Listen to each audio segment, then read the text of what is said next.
Okay, we are live. I'll go ahead and shoot for about the 5-minute mark then. Thank you.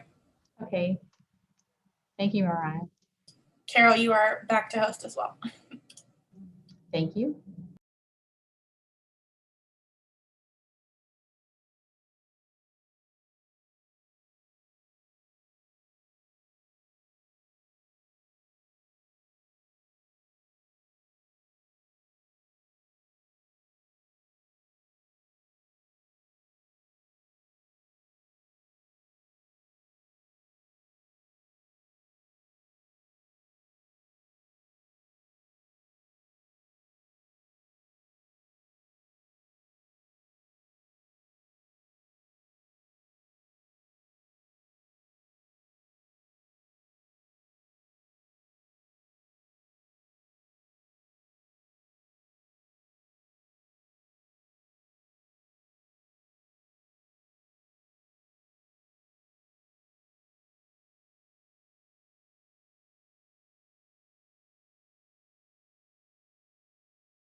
Carol, this is Brian. I see that Commissioner Bynum is an attendee already. She will be substituting for me at the Economic Development meeting. So it makes sense to me that we promote her to a panelist now, and that way we have a quick transition to the next meeting. Okay, I can do that. Thank you.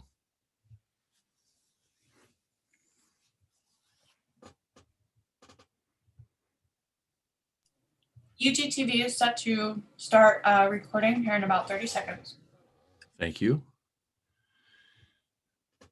Commissioner Walters will be absent from our first meeting, well, from both meetings, but with our first meeting, we will need all 4 of the remaining commissioners to have a quorum to be able to begin the meeting. And there's Commissioner Johnson, right on time. And I'm out of here.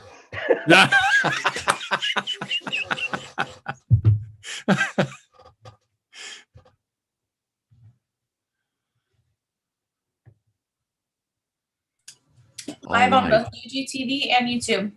Fantastic. Thank you so much. It is 5 o'clock, and so it is time for the meeting. We do have a quorum present. Before I call this meeting to order, I want to announce that due to COVID-19, some committee members, staff, and public are attending remotely via Zoom, as well as those who are on site. All participants should please mute their phones or computers when not speaking to avoid background noise. During the meeting, please make sure that you announce yourself by name and title every time you speak so that the public who's observing knows who is speaking. This is critical given the number of remote participants and is current guidance from the Kansas Attorney General. Due to COVID-19 requirements, in-person public comment has been suspended unless otherwise required by law. The public is allowed to participate by Zoom or to submit comments by email prior to the meeting, and those comments will be included in the record of this meeting. With that as prelude, we'd like to welcome everyone to this meeting of the Neighborhood and Community Development Standing Committee. I would ask the clerk to please call the roll.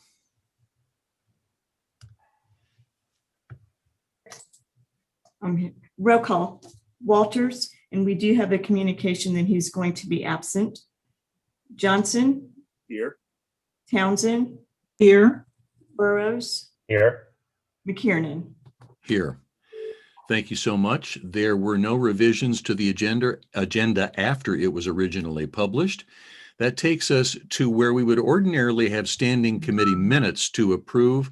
However, those minutes are not available for our consideration this evening, and so we will defer approval of those until our next meeting. I believe that is at the end of the month. I believe it's the 29th. So that will be the time when we will catch up on approving minutes from our meetings.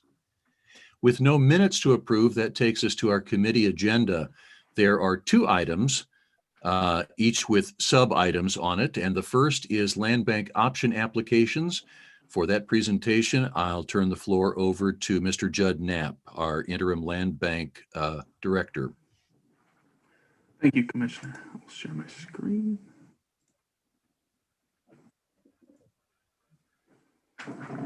All right. Our first items on the agenda is the option agreements. We have 2 single-family homes, 1 garage, and 1 property option on the agenda tonight. Judd, if I could interrupt you for just, oh, never mind. They just got her over. I noticed that Ms. Carter was waiting to be promoted to a panelist, but she's in now, so my apologies. Please continue.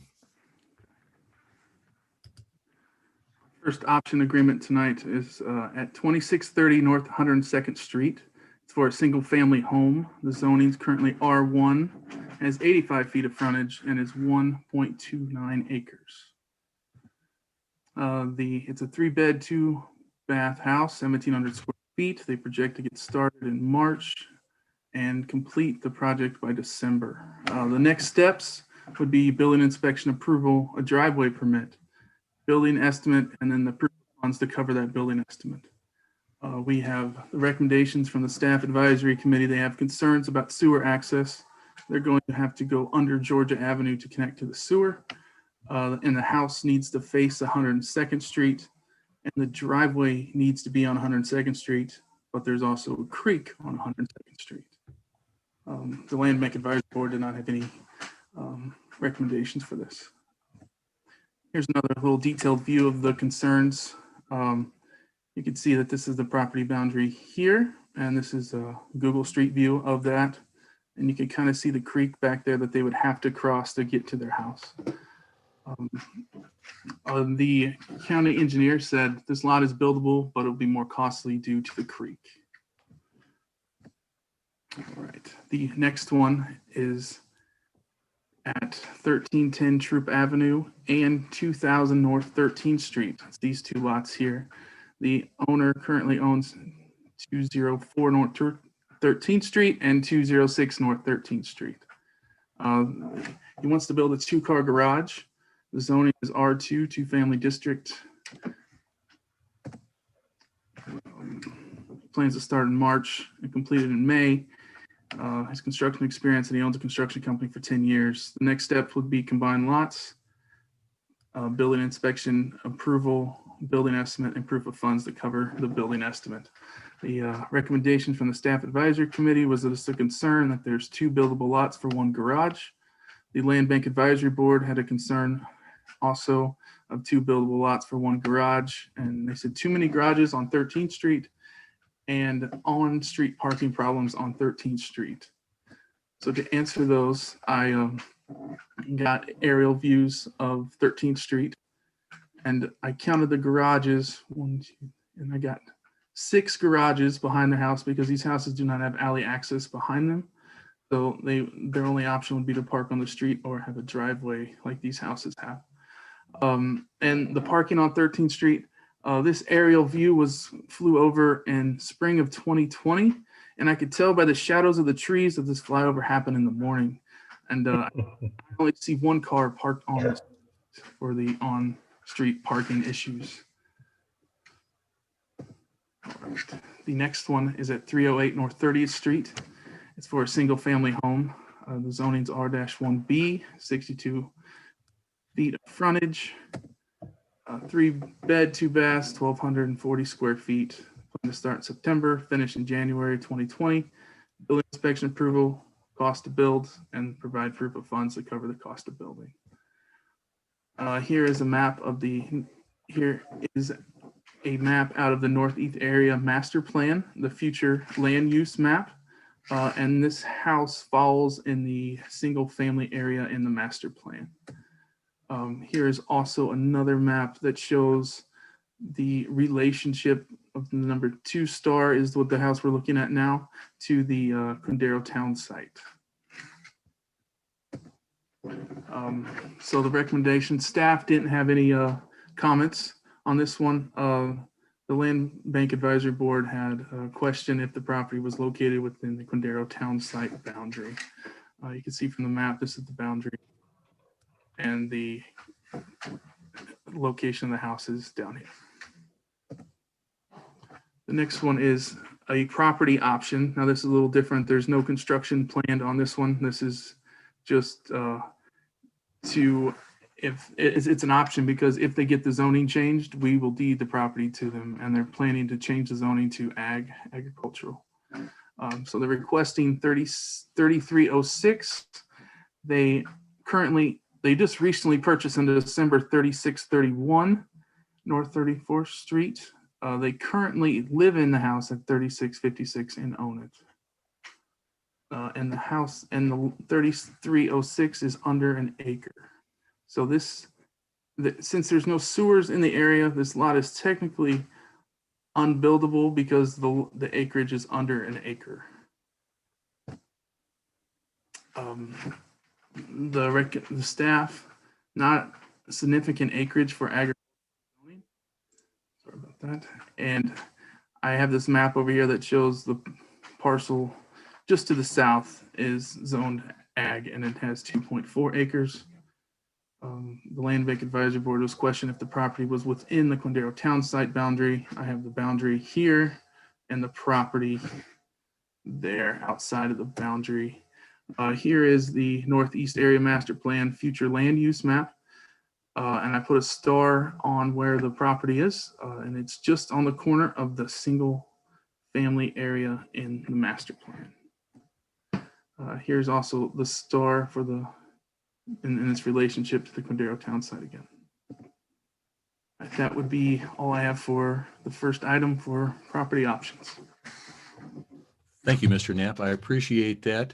I think a couple of committee members will have questions in just a moment, but first a question for myself on that very first one on North 102nd Street. The position of the Staff Advisory Committee is that if the property owner chooses to invest the extra that it would take to build that house, you're okay with the house being built on that property, correct?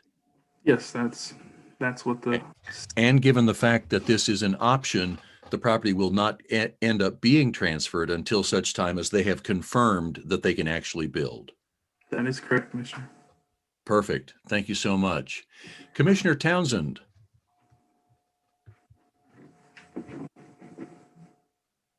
Thank you, Chairman. Have I been unmuted? Can you hear me? You have been.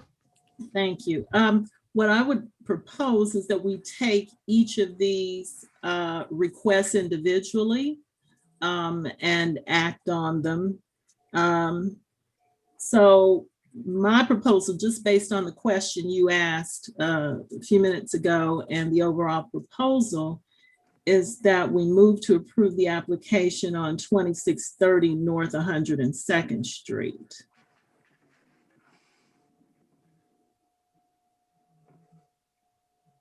Thank you, Commissioner. And so what I'll just see is if there is any objection from the other members of the committee to splitting these out and having 4 separate motions and actions on these properties. I don't hear from other members of the committee that they are opposed to that, so we will consider breaking these into 4 separate action items. The first one being 2630 North 102nd Street. There is a motion to approve that option as submitted. Second. There's a motion and a second. From the position of the clerk's office, have we received any communication about this application?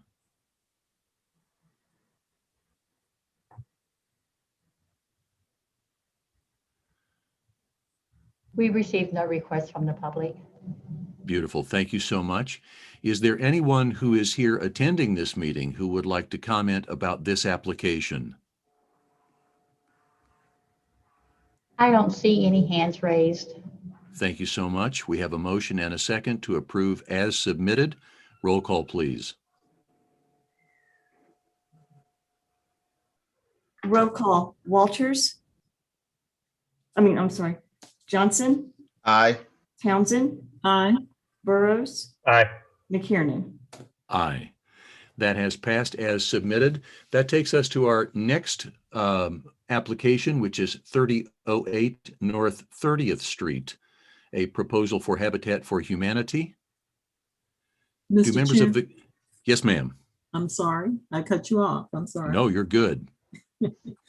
With respect to 3008 North 30th Street, when this committee last met, this item was on the agenda and it was approved by motion that I proposed that we set this aside pending a meeting with our Land Bank Advisory Board, which was held recently. And as a result of that meeting, what I'm going to ask our committee to do is to hold this item in abeyance one more month for the specific purpose of the Economic Development Office giving notice again to any NBR, any neighborhood group, and giving the advisory board, if they so choose, an opportunity to comment further. And this was from recommendations that arose out of the recent meeting that we had. So that is my motion. Thank you, Commissioner. There's a motion to set this aside for one more month pending conclusion of the ongoing discussion between the Land Bank Office, Economic Development, and members of this committee. Is there a second? Second, Johnson. There's a motion and a second to set this aside for one more month. Roll call, please. Roll call, Johnson, Aye. Townsend, Aye. Burrows, Aye. McKiernan. Aye. That is set aside for another month. That takes us to our third item, which is the application for a garage at 1310 Troop Avenue. Do any members of the committee have any comments or discussion or questions about this item? Yes, Mr. Chair. This is Commissioner Johnson. Judd, I just want to make sure I'm clear on this item here. They're wanting to combine, and I'm sorry, I was transferring my computers at the time. They're wanting to combine these two properties into one and build a garage right smack in the middle. They want to combine these two lots with lot 2004 Okay. lot. And there, where I put the house here, where I put the garage is where he plans to build the garage. There is already a driveway existing right here. So, Okay. So, property line. okay. So it's going to be kind of right smack dab in the middle there. Is that those two parcels? That is correct. Okay. And so the reason why we want to do that is because I'm looking at that they're going to build the extension to that driveway. Yes. Correct. Okay. Okay. And which direction is that facing on that the way that barn? It's like a barn to me, not a house. Which direction is it facing? It's facing south. It's facing south. Okay. Okay. They did. Is there an issue with trucks parking now? What is he going to kind of? Is this 2-car garage? He's not going to be parking a big truck there, is he? No. Do not know. I believe the applicant is in this meeting. He may be able to answer. Okay, maybe. Okay. Are they able to? And so I'd ask if the applicant is here, if you could raise your hand to identify yourself, and that'll give our clerk direction as to who can talk with the committee. I do see a hand just went up. North 13th Street Revocable Trust. And so, Carol, if we could enable that person to speak. And before we get any further with the conversation, I would just ask whoever this is who's going to speak on behalf of this application, just to tell us your name and give us the address of your residence, and then we'll commence our conversation. Yes, this is Stan with 2004 North 13th Trust. And so we're looking to square these lots up. The lots onto the north were full-length rectangular lots. 2004 and 2006 were chopped up due to this 1310 troop lot being carved out there. What we'd like to do is make these all uniform rectangular lots through there and put a garage where it's located on the property for the 2004 address. And so Stan, are you the property owner at 2004? Correct. Perfect. And that's the last of my questions. I'll turn it back over to Commissioner Johnson. I'm sorry, Chair. I was just jumpy today. I'm sorry. I was just trying to get clarification. The type of garage this will it be just for, it says 2-car garage. I just want to clarify that. Will there be just vehicles parked or cars parked there or trucks?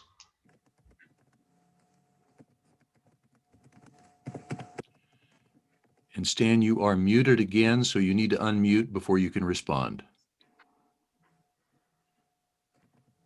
I'm sorry. There will be. There we go. Only vehicles there, no large trucks. Okay, very good. All right, that's all I just need clarification on. Are there trucks that are parked other places here, Judd? Anywhere on it? Seems like I recall that on 13th Street. Maybe it's just to the I guess would be the east there, but that would not have anything to do with this particular application. So Yeah, not from my research. There's trucks. Okay. Well, I'm finished. That's all I have, Chair. Okay, thank you, Commissioner. I'll recognize Commissioner Burrows. Thank you, Mr. Chairman. The question I would have, Stan, is the reason why you're putting the garage where it's at is because the cutout that's already there, because it would seem more practical to have it closer to the home. That would allow you to either in the future connect it to the home or make it part of the development closer to the home altogether. I'm just curious if that's the reason why you're building the garage where it's at is because of the cutout that's already in the curb. That's correct. Partially because of the cutout that's already in the curb, and it also gives a larger backyard for children to play in at 2004 there. Thank you for that answer. Thank you, Mr. Chairman. Thank you, Commissioner. Any other questions or comments about this application from the committee? No, Chair, I'll move for approval on this if there's no more questions. Second.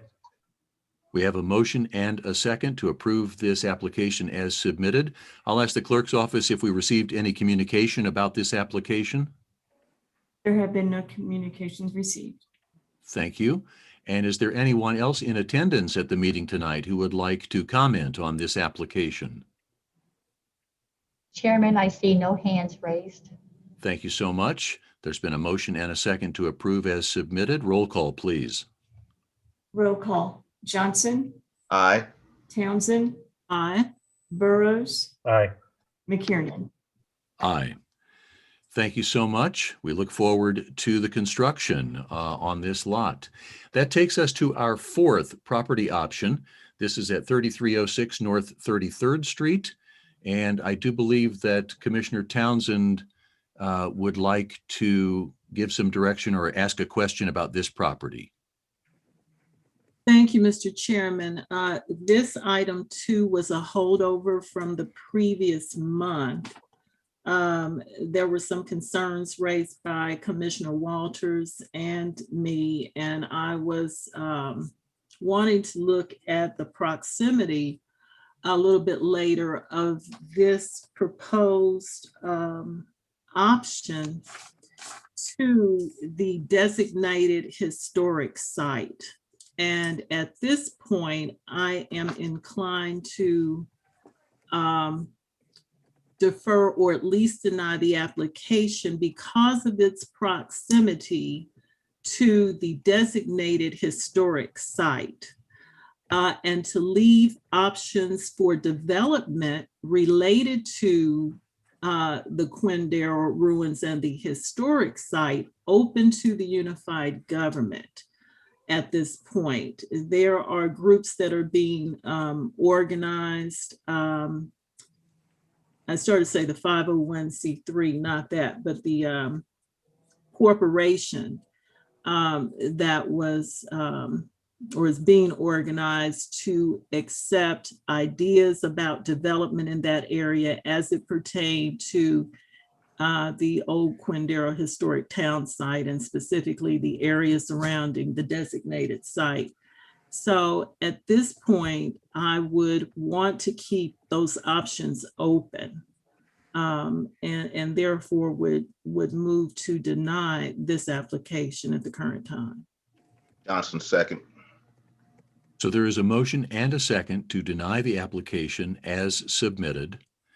Any other comments or questions from members of the committee? I'll ask if there's anyone in attendance who would like to comment on this application.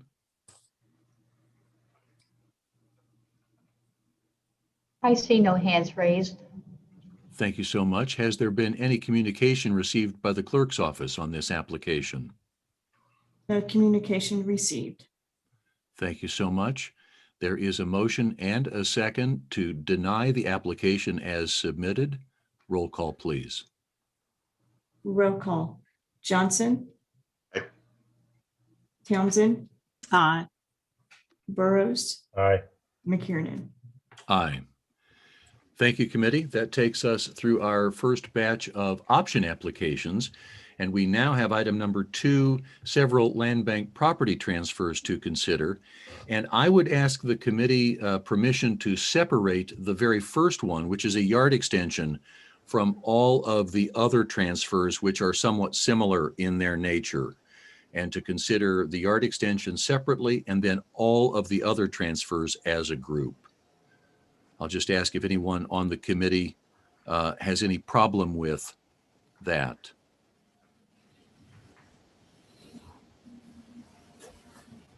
Hearing none, Mr. Knapp, let's go ahead and consider the yard extension at 923 Pacific. Okay, thank you, Commissioner. So the applicant recently bought 921 and rehabbed it, and he's requesting lot 923 that's right next to that house.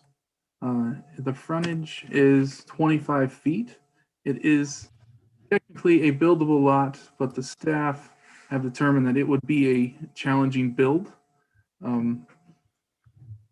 So since this would be a challenging build, we are presenting this to the commissioners today. The Land Bank Advisory Board did not have a comment on this. The Staff Advisory Committee did say that they would like the curb cut removed here, and they would need the lots combined.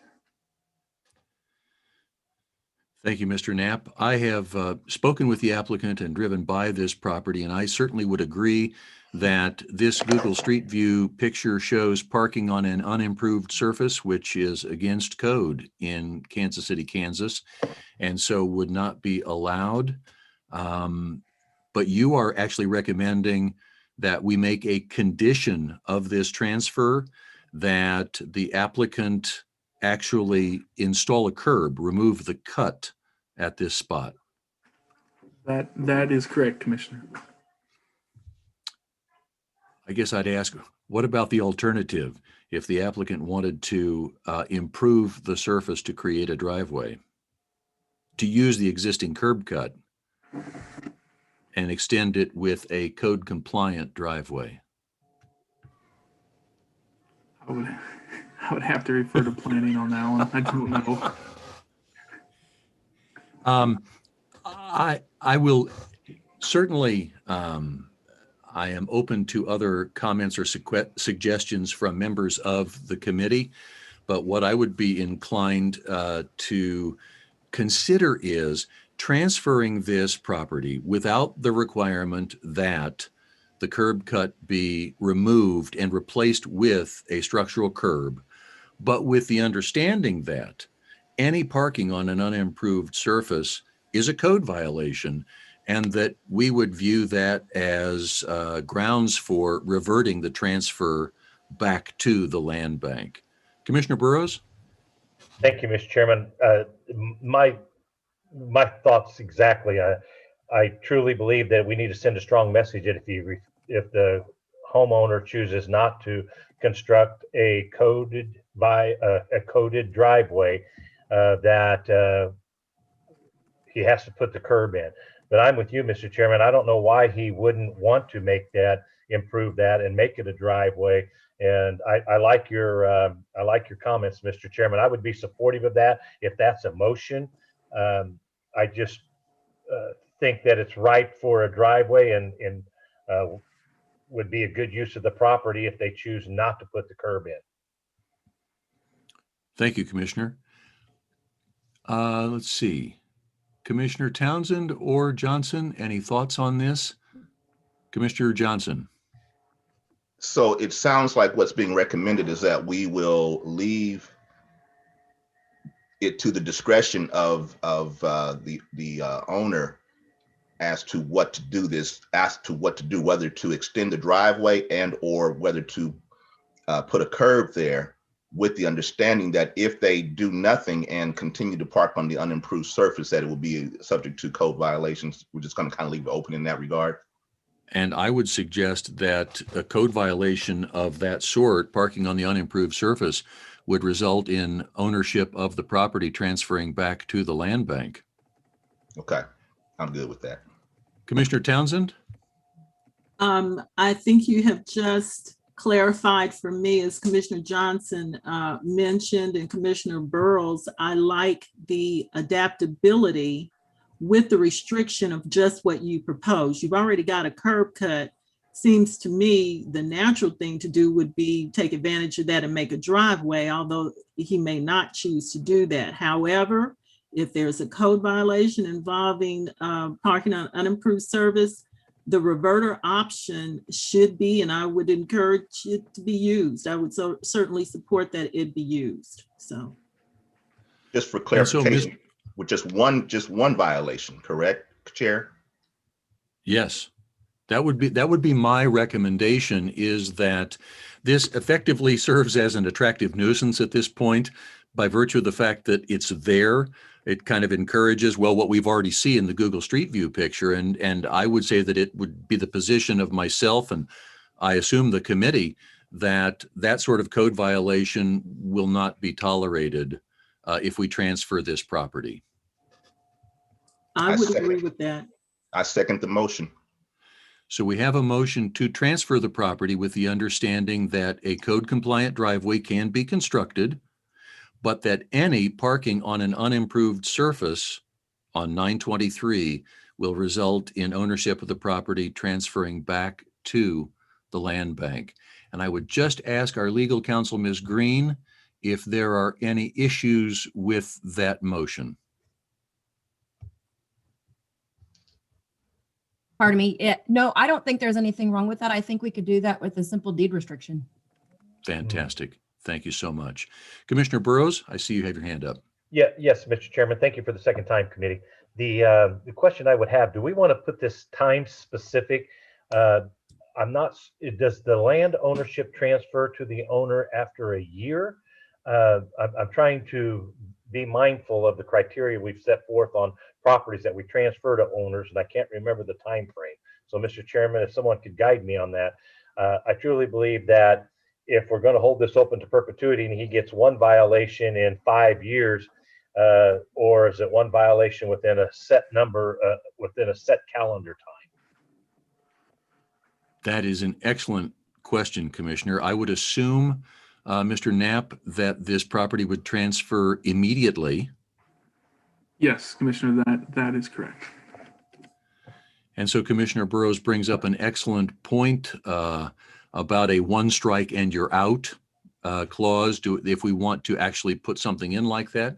Commissioner Townsend. Along the same line of consideration of the question that Commissioner Burrows raised, I have a question for council. The deed restriction, would that survive after 1 year? I think in the past, we could, the unified government could go back on properties that have been transferred out of the land bank within a year. But with this particular piece of property and the overwhelmingly stated concern about code violations for parking that's not appropriate, would this deed restriction survive any time limitation? It would. That year was something that probably was just done as a policy with the Mhm. land bank. There's nothing that statutorily concerns having it be there in there for a year. So if we want to put that, as long as he owns that property, there's going to be that deed restriction in there. We can put it in that, and then he would have to get a release from us on that restriction in order to be able to convey this property to somebody else. Well, I, for one, then would like to see that as part of the deed then. Thank you for clarifying that. Yep, no problem. I don't see that would be any problem to make sure that that kind of restriction is in the deed. Thank you, Commissioner. Thank you, Ms. Green. I have to say, having communicated with the applicant, I am confident that he will enhance this property, whichever direction he goes, whether it's toward a driveway or toward just a yard extension here. I am confident that he will enhance the property because it's to his own benefit since he owns 921 to do that. But we have a motion, and I believe I just want to clarify that the committee is with me on this. We have a motion to transfer the property with the stipulation that parking on the unimproved surface, creating a code violation, will result in the property being transferred back to the land bank. Commissioner Townsend? Move to second that motion with the requirements just stated. Thank you so much. Any other comments or questions from members of the committee? Is there anyone in attendance who'd like to comment on this application? I see no hands raised, Chairman. Thank you so much. Was there any communication received by the clerk's office regarding this application? No communication received. Thank you so much. There's a motion and a second. Roll call, please. Roll call. Johnson, Aye. Townsend, Aye. Burrows, Aye. McKiernan. Aye. Thank you so much. That takes us to our last group of properties that are being considered for transfer, and I'll turn the floor back to Mr. Knapp.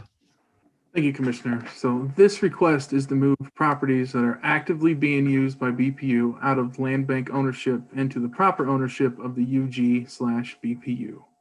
This transfer is to clean up our land bank inventory. Like this point here, this first one is a communication tower. This next one is a water tower. It's all the sites that are like BPU has structures on or are actively using. Move to approve. Johnson. Commissioner Townsend, second. Thank you. There is a motion and a second to approve all of these transfers as submitted. And I'll say, Mr. Knapp, I applaud you continuing to work through all of these administrative transfers. As this committee has talked about for several years, we have a backlog of work like this that we need to accomplish. And so I applaud your continued efforts to chip away at that backlog and to get everything sorted out as it should be. There's a motion and a second to approve as submitted. Is there anyone in attendance who'd like to comment on these transfers? There are no hands raised from the public.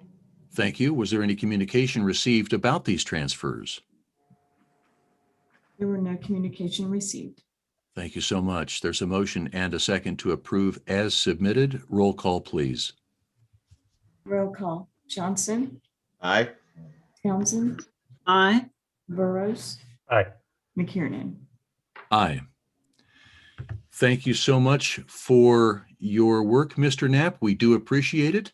There are no other items on our agenda. So we will adjourn the Neighborhood and Community Development Standing Committee.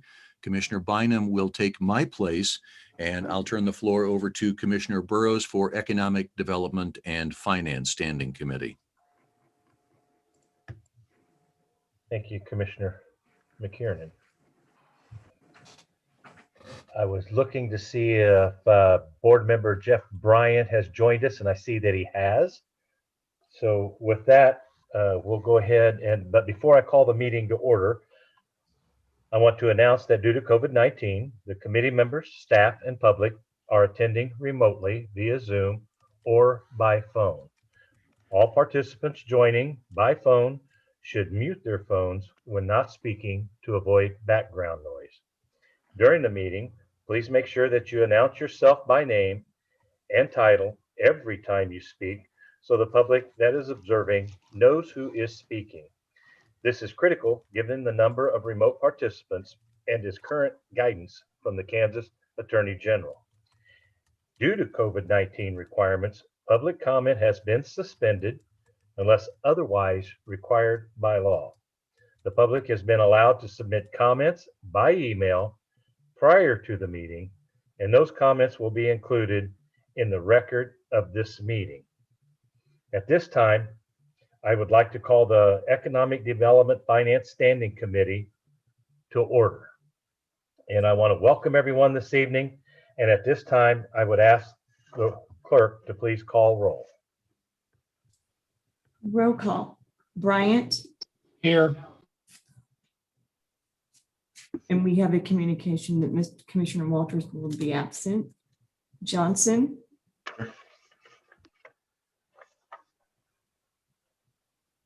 Commissioner Johnson.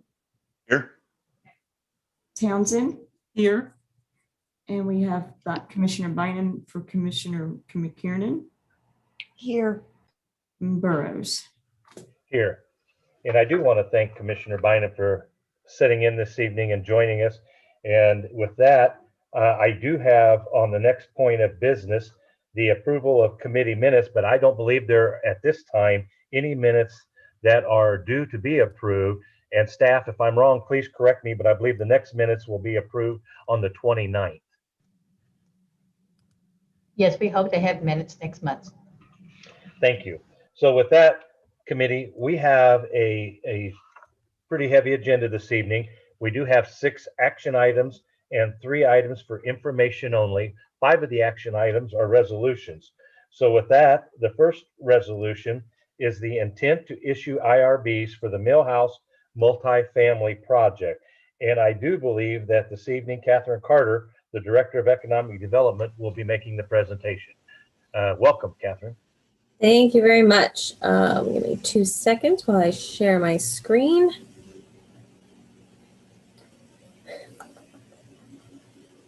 Okay, can everyone see that and hear me? Okay, great. So the first item, as Commissioner Burrows mentioned, oops, sorry about that. There we go. Is a resolution of intent to issue industrial revenue bonds in an amount not to exceed $45 million to finance the cost of acquiring, constructing, and equipping the commercial multifamily facility for the benefit of Millhouse Properties. This is a property that I would say this one and actually a number of the items that you'll hear tonight are a bit more procedural in nature than kind of some that you're maybe familiar with hearing from me. A lot of these, including this one, has already been approved kind of in concept as part of a development agreement. So this property is part of the larger Homefield development.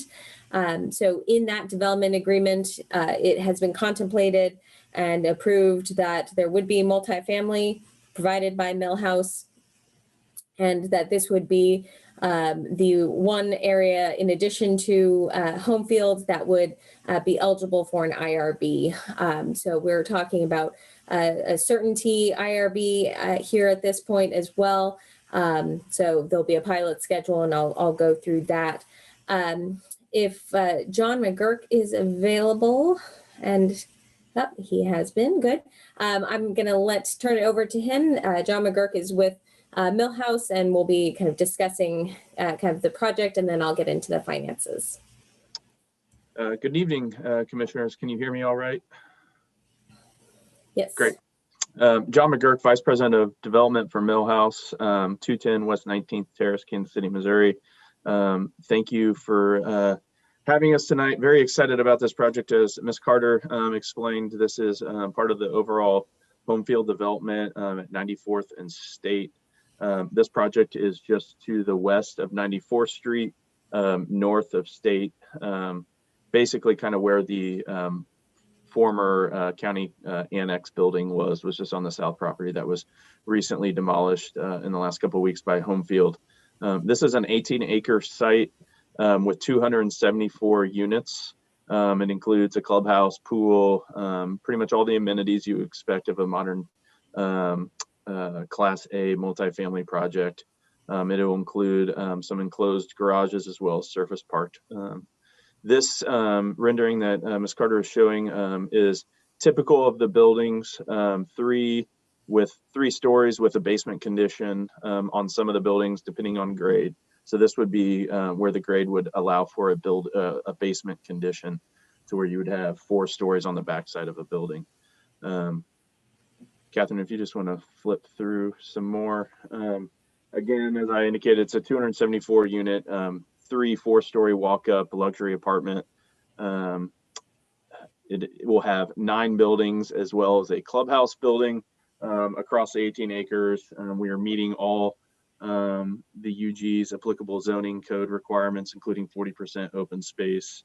We are also putting in part of a trail system that will go up through the entire home field development. It'll be on the east side of that creek area and continue north through the home field parcel, which is to the north of this project. I won't go through all the amenities that are included. You can see them listed there that Ms. Carter provided. But again, a full kind of package of amenities for the residents there. Construction timeline, our hope is to start construction this summer. It'd be about 12 months until the clubhouse and first units are delivered, and then wrap up construction in the spring of 2023 for a total construction period of about 20 months.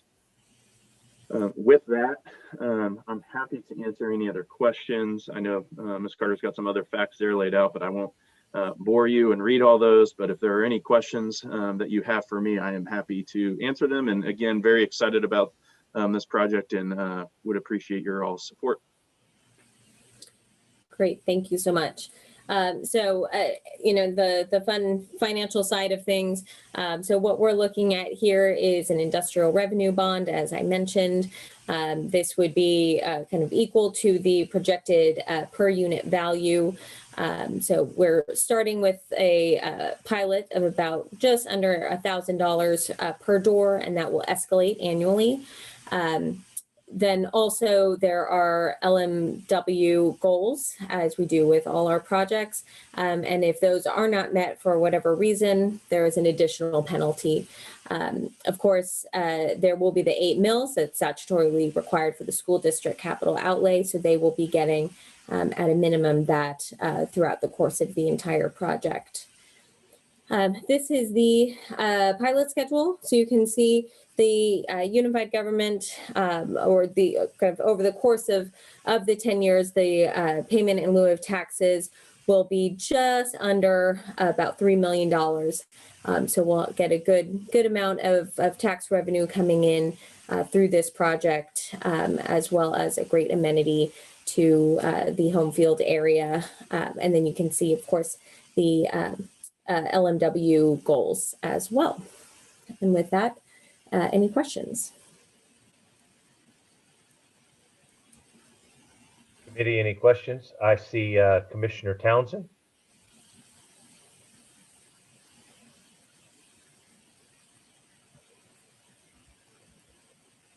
Commissioner Townsend? Good evening. Can you hear me now? Yes, ma'am. Thank you. Good evening, Mr. McGurk. Is he still with us? Thank you. Just a couple of questions about more specifically about the nature of the product. I see the schematic. Are these going to be condos for sale or rent or purchase, or are these luxury apartments? I'm just trying to get a better idea of what Sure. the particular type is. Sure. These will be for rent apartments. Okay. And I know that you said the due date for completion is spring of 2023, and the market can go up, down, sideways, anywhere between now and then. Having said that, what is the anticipated rental on these units? Sure. So Question we I are, normally ask for any type of these developments, wherever they are in the city. sure. Right now we are projecting about $1.38 to $1.39 a square foot. And I know that probably doesn't mean a whole lot in terms of unit size, but that would be for a kind of a dark 1-bedroom studio would be under $1,000 all the way up through 3-bedroom units. That would be about $1,800 Okay. And per month. would that include utilities? That would not include utilities. We are all electric, so this would all be on BPU's electric system. They're obviously very energy efficient units. So typically we see electric costs per unit between $75 and $100 a month. Okay. And with regard to parking, are these spaces available for any renter/owner, or would that be an additional cost to the occupant? So all the surface spaces, those would be open free of charge to anybody. If you wanted a enclosed private garage, there would be an extra charge for that. Thank you very much. Absolutely. Committee, any other questions? I don't see anyone else's hand raised. Mr. McGurk, Commissioner Burrows with one question. I believe you said 2023 is build out. Yes. Do you anticipate there will be building? Is that the full 9 buildings for build out to 2023? So we Yes, could sir. actually have 1 or 2 buildings in 2021? You would have, we would start this summer, so call it June, July of 2021.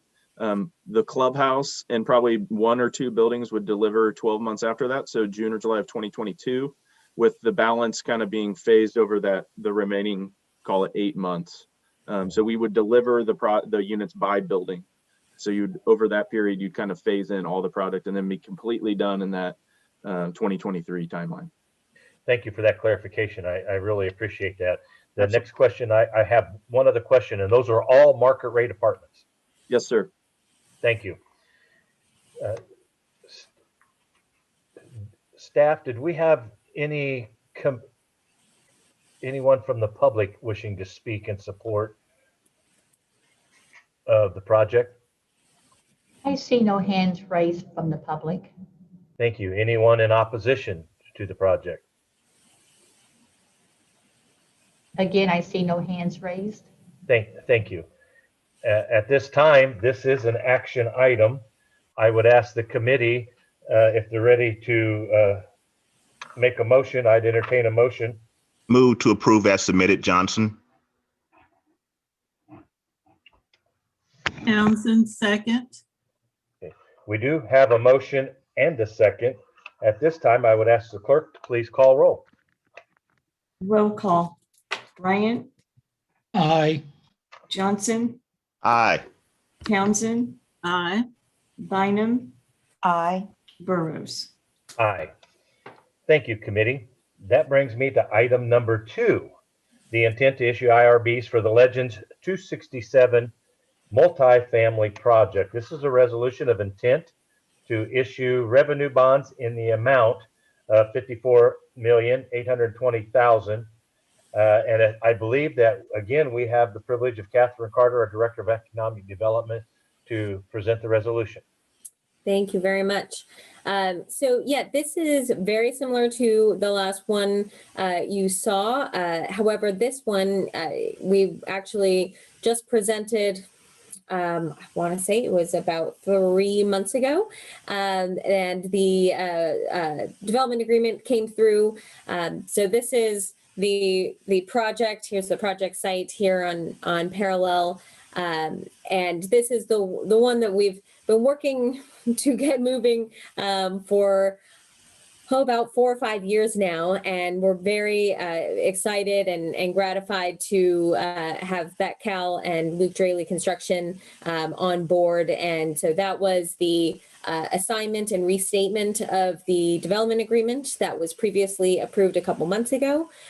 Within that, IRBs and actually the pilot schedule and everything were kind of approved in concept. So this is the more formal procedural item, which is the actual resolution of intent to issue those bonds. So just a quick reminder, here's the project site. Here's a rendering of the apartments. This one is unique in that you do have a parking garage on these lower levels. A good amount of this parking will be free and open to the public, and will actually connect. If you can see right over here, there we go. Right here, will actually connect to the current parking garage over at the Legends. Let's see. Here is a list of all the amenities. I know we have some folks on the line from Luke Draley Construction if you are interested in hearing, although considering you just heard a nice long presentation from them just a couple months ago, I would only do that if you would like us to. So in terms of the kind of project details, I'll kind of go over just the highlights, but this has gone up, as you can see, in terms of the bond. So it's actually a $54.8 million project budget. The amount there that is referenced would be paid by CID bonds is for the public parking garage. So that was approved again a couple months ago. 267 units. You can see here the parking spaces that was mentioned, and they are moving very quickly. So they are hoping to actually get started this month. So with kind of the parking garage and there's quite a lot of items that they need to get in line for that, but hoping to do that very quickly. In terms of the project deal, specifically the industrial revenue bond financing, we are looking again 10 years, 100% pilot. This is a higher per unit value than the last one we saw. So this is about a $65,000 per unit value. So that is why the pilot, the payment in lieu of taxes per door is higher. So it is about $1,300 starting, again, with an annual escalator. So you can see here over the course of the 10 years, the payment in lieu of taxes that would be collected is about $3.6 million. There are LMW goals. There is an additional penalty, both on the pilot as well as the CID, as we previously discussed, if those are not met. That being said, we have every belief that they will be met, and we have actually already had a meeting with procurement to get that plan going. So that is all very gratifying for kind of the future of this project. And with that, any questions? Committee, any questions? I see Commissioner Johnson. Thank you, Chair. Thank you for the time and space. Catherine, as you know, this has been something that we've been looking at for quite some time. And I know that now we've got a new ownership in that's going to be doing the project. Did you say within your presentation how long it would take for these units to be up and ready to go? Yeah, so they are looking to start construction here in about a month on the garage. The garage would be complete within a year. So that would be March of 2022. And then the entire apartment building would be completed by August 1st of 2024. Okay, so a total of 36 months for completion, it sounds like. Yeah. Okay. Is that a long time? I mean, this is not in the construction business, but I do know this is a very complex project with the construction of the garage and then the apartments on top. So I feel confident that they would get it done faster if possible, for sure. Sure. Okay, thank you. Committee, any other questions? And Commissioner Johnson, thanks for bringing that question forward in reference to the time frame.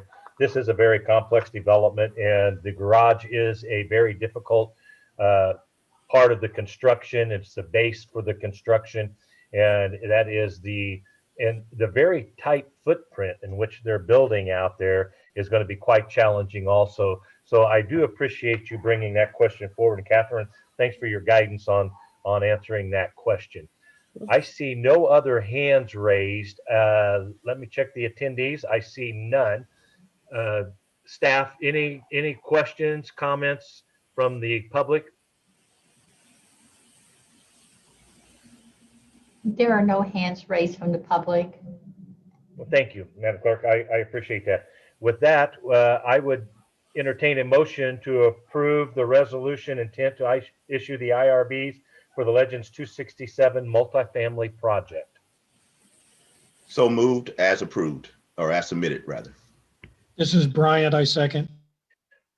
We have a motion by Commissioner Johnson and a second by Mr. Bryant, BPU member. With that, I would ask the clerk to please call roll. But Commissioner Townsend does have her hand raised. Oh, I'm sorry, Commissioner, I had just shut down my screen from that. Commissioner Townsend, please. No problem. I had my hand up only to make a motion. So thank you very much. Thank you. So we do have a motion and a second. At this, I'd ask the clerk, please call roll. Roll call. Bryant, Aye. Johnson, Aye. Townsend, Aye. Bynum, Aye. Burrows. Aye. Thank you, committee. That allows us then to move on to item number 3, our third resolution of the evening. And this is the First Amendment to the 18th Street Expressway, the new Menards Development Agreement. And I do believe once again that we will have Catherine Carter making the presentation. So welcome back, Catherine. Thank you very much. Just 2 more for me, and then you'll be done. So this again is, nothing super new, something you've seen before. So this is the 18th Street Expressway and I-35 Menards project. So this was approved by this committee and the full commission back in October of 2020. And as we kind of moved forward with implementing some of these, there were a couple items that we just noticed needed to be kind of tweaked. I would just say some kind of minor cleanup items. But they're, I'm happy to go through those if you'd like. They are in the amendment, which is only a few pages long, and they are redlined. So pretty obvious. A lot of it is, kind of wordsmithing, kind of cleaning some things up. The one item I did want to draw your attention to, which is a fairly large change, is the developer's right to self-insure. So this is not something we consider standard for projects. The main reason is we always have, particularly for these kind of larger scale projects, that if, for example, some catastrophe occurred, tornado, fire, etc., that there is a requirement to rebuild the project. Generally, this is something that would go, be paid for by the company's insurance. So we want to make sure that company is solvent enough to actually follow through on kind of all of the items, all the stipulations in that development agreement. Menards is, as you all know, a somewhat massive company. And so this is one where they have requested the right to self-insure. We have used language almost exactly the same as the language that we used and you all approved for the agreement for the 98th Street Menards. So there is precedent in doing this. And we did provide parameters and obligations to be met. They need to retain a net worth of $100 million. Making sure that the developer is liable basically in the same manner that any insurance company would be for any claims of any size. So Menards has agreed to all of our stipulations. There are more if you'd like to kind of peruse the document, but this was kind of the major change that I wanted to make sure we pulled out for you. Any questions, committee? I do see Commissioner Johnson, please. Thank you, Chair. When you talk about who is the specific entity that will be required to meet these covenants in terms of the net worth of $100 million? It's Menards Incorporated. Okay, so that is the parent company. Correct. Very good. Thank you. Any other questions or comments, committee? Catherine, I do appreciate you bringing this forward and identifying it within the parameters of the agreement that you presented to us in our packets. I do appreciate that. I would assume that our legal has guided us through this. Are there any questions that legal might have in reference to the language?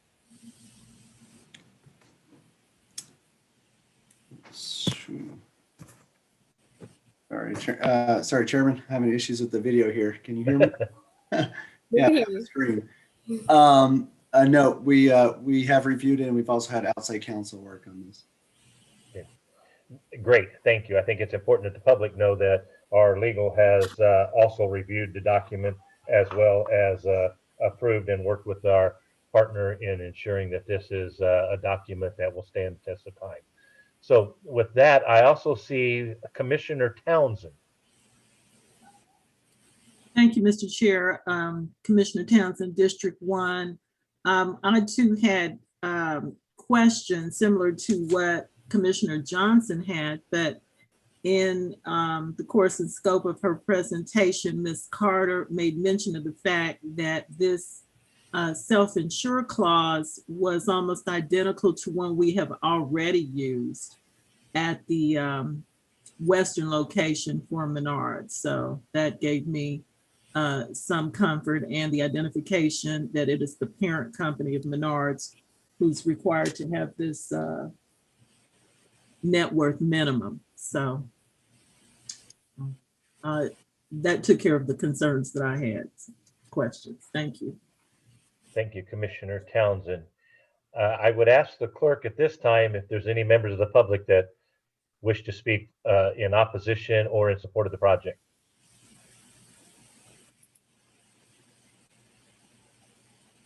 The clerk's office received no public comments, and I see no hands raised from the public. Thank you so very much. Committee, the self-insured issue is those businesses that have the financial standing to self-insure is a normal business practice. And the fact that we have had experience dealing with that, I do appreciate Catherine Carter bringing that to the committee's attention. So with that, that brings us to the opportunity at this time to entertain a motion to approve the resolution that approves the 18th Street Menards Development Agreement. Move to approve as submitted, Johnson.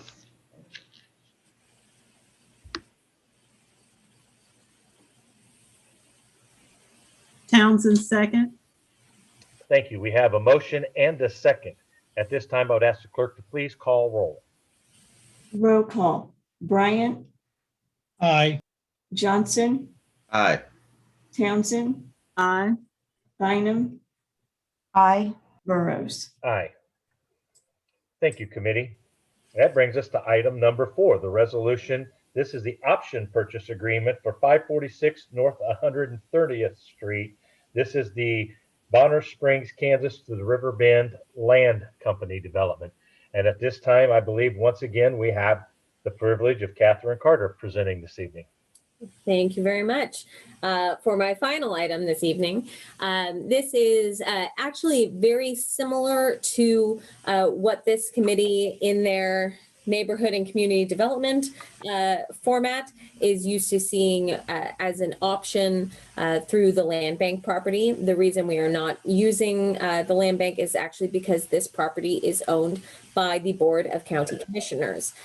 So it is a slightly different process, and basically you get to hear from me instead of Judd.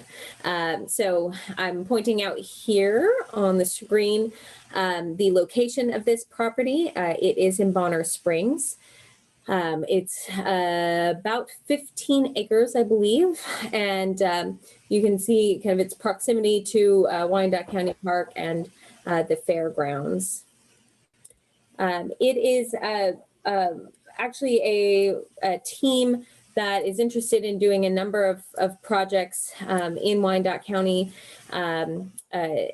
Alex Howe and Randy Wilbanks have significant construction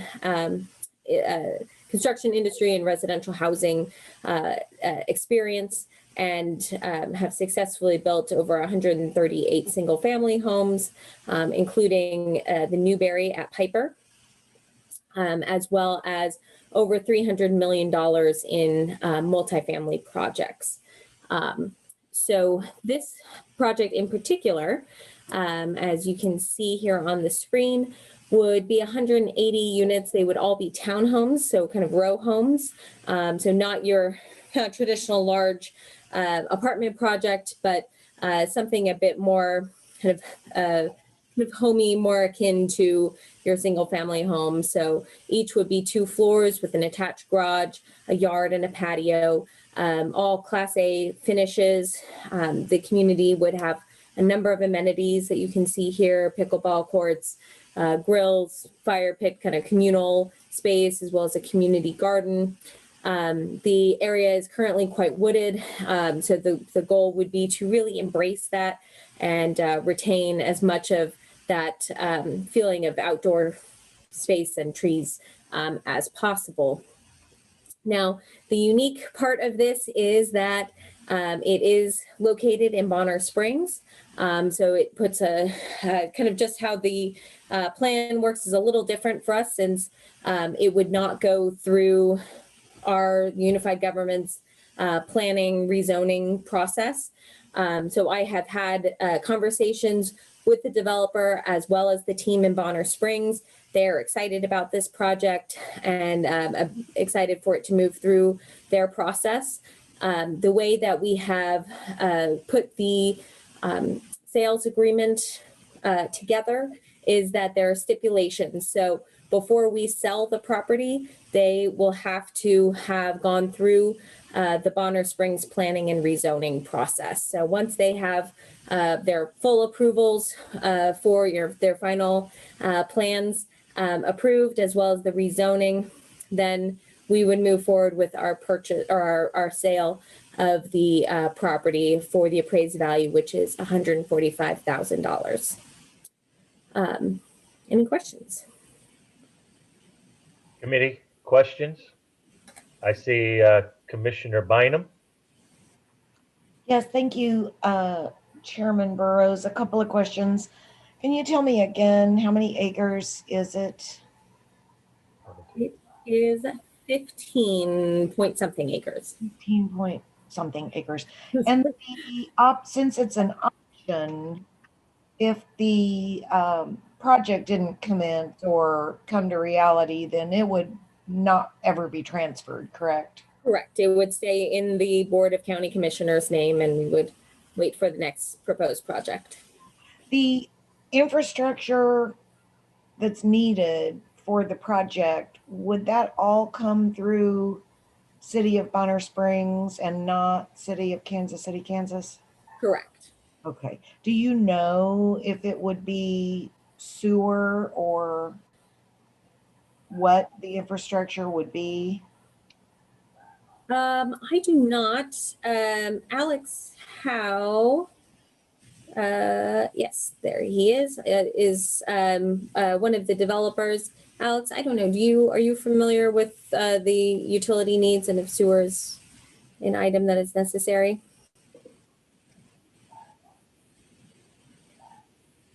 You're muted if that is a problem. I can see your name.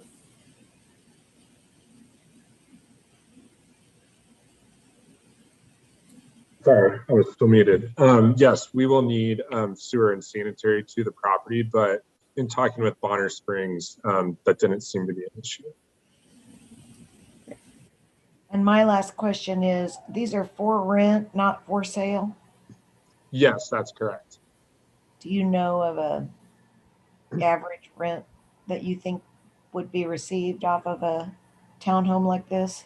Yeah, so these will all be 2-bedroom and 3-bedroom with attached garages. Our average rents will be approximately $1,400, but that'll be about 90 cents per square foot. Okay, thank you very much. Thanks. Commissioner Townsend. Thank you, Chairman. Commissioner Townsend. However, based on the questions Commissioner Bynum just asked and the answers provided by Mr. Howe, I no longer have any questions that I intended to ask. Thank you. Thank you, committee. I do see Commissioner Johnson.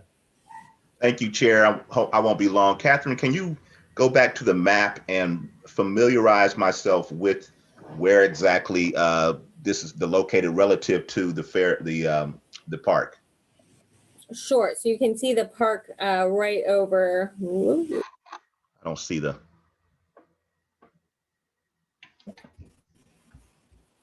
Right over is.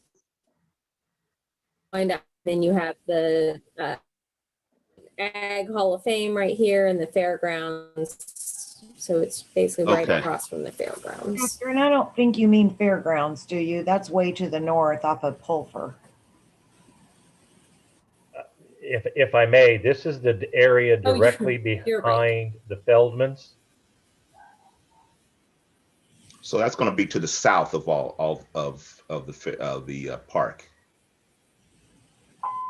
It's directly west. This will be to the west, Commissioners. If it's north of Feldman's, like he's saying, it's right off 130th and State Avenue. Okay, gotcha. Now I'm familiarized. Okay. Yeah. Actually, it's right across from the western entrance and exit of the Verizon facility or whatever it's called today. Right. Right. How far is that away from K7? K7 is on the western boundary line that you see in the drawing. That's K7 that runs right to the left of the yellow that runs north and south. Okay, got it. Thank you. I know where we are now. Thank you. Okay. Move to approve. Excuse me, before we do that, Commissioner Johnson, I do need to see if there's any members of the public that would wish to speak to the issue. Anyone in support or in opposition? The clerk's office received no comments, nor do I see any hands raised. Thank you. Catherine, I do have a question. In our initial review, I did have some comments and concerns about the development, and at 80, can you tell me again, $88 a square foot for development? No, that was the rental price would be around, Alice, did you say 90? Yeah, 90 cents per square foot would be the monthly rental rate, or that would be about $1,400 per month for our blended average of 2-bed and 3-bedroom units. Well, as commissioner at large for that district, I have had some concerns about the development, and I did pose those to Catherine in our meeting. And Catherine, I do hope that those concerns were carried forward to the developer. Yes. So the developer, I think you had some questions about the Highlands at Piper, and while the developer did not start those, that project did come in and kind of bail out the original developer of that project. So that was not their original plan, and they don't believe a good representation of the type of quality that they typically build. And those are, I guess, Randy's here with me, and he helped come in and kind of finish that project, but he no longer has anything to do with the management or anything of that. So I don't know if that is cause for concern there. And Mr. Howe, I appreciate you wanting to partner with Wyandotte County. I do know that the Bonner Springs Committee will be, planning and zoning will determine the quality and materials. But as commissioner at large, I'm very concerned about the quality of development that goes on in the community. And I'm sure these are market rate rents, no subsidized housing. Correct. Yeah. And those plans are to stand the test of time of at least 30 years of prominence in the area. That area is ripe for development and investment. And I do hope that as a developer, that you give strong consideration to the amount of not only traffic, but the opportunity to set a standard for development in that area. Yeah, absolutely. And we plan to use Class A finishes, very similar to what will be used in the, as far as within the units that the other projects we saw presented earlier this evening with the granite and quartz countertops, stainless steel appliances, and then on the exterior, we'll use materials like masonry and smart trim and things that are consistent with Class A materials throughout the Kansas City market. So. Great, and Mr. Howell, I'm assuming that there will be a community center for a possible bad weather or emergencies that will allow people to be able to have cover within the facilities? Yes. So this is just the first step in kind of working with Bonner Springs. So we haven't done any borings to see how feasible basements are. But yes, if there are not basements in these units, we absolutely will have some sort of tornado shelter. And thank you for that, Mr. Howell. Any other questions or comments or concerns from committee?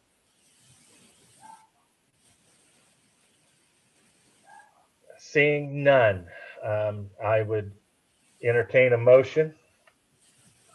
Move to approve as submitted. Johnson. We do have a motion. We have a second. This is Bryant, I second. There's been a motion and a second to approve the resolution for the purchase agreement of 546 North 130th Street. With that, I'd ask the clerk to please call roll. Roll call. Bryant. Aye. Johnson. Aye. Townsend. Aye. Bynum. Aye. Burrows.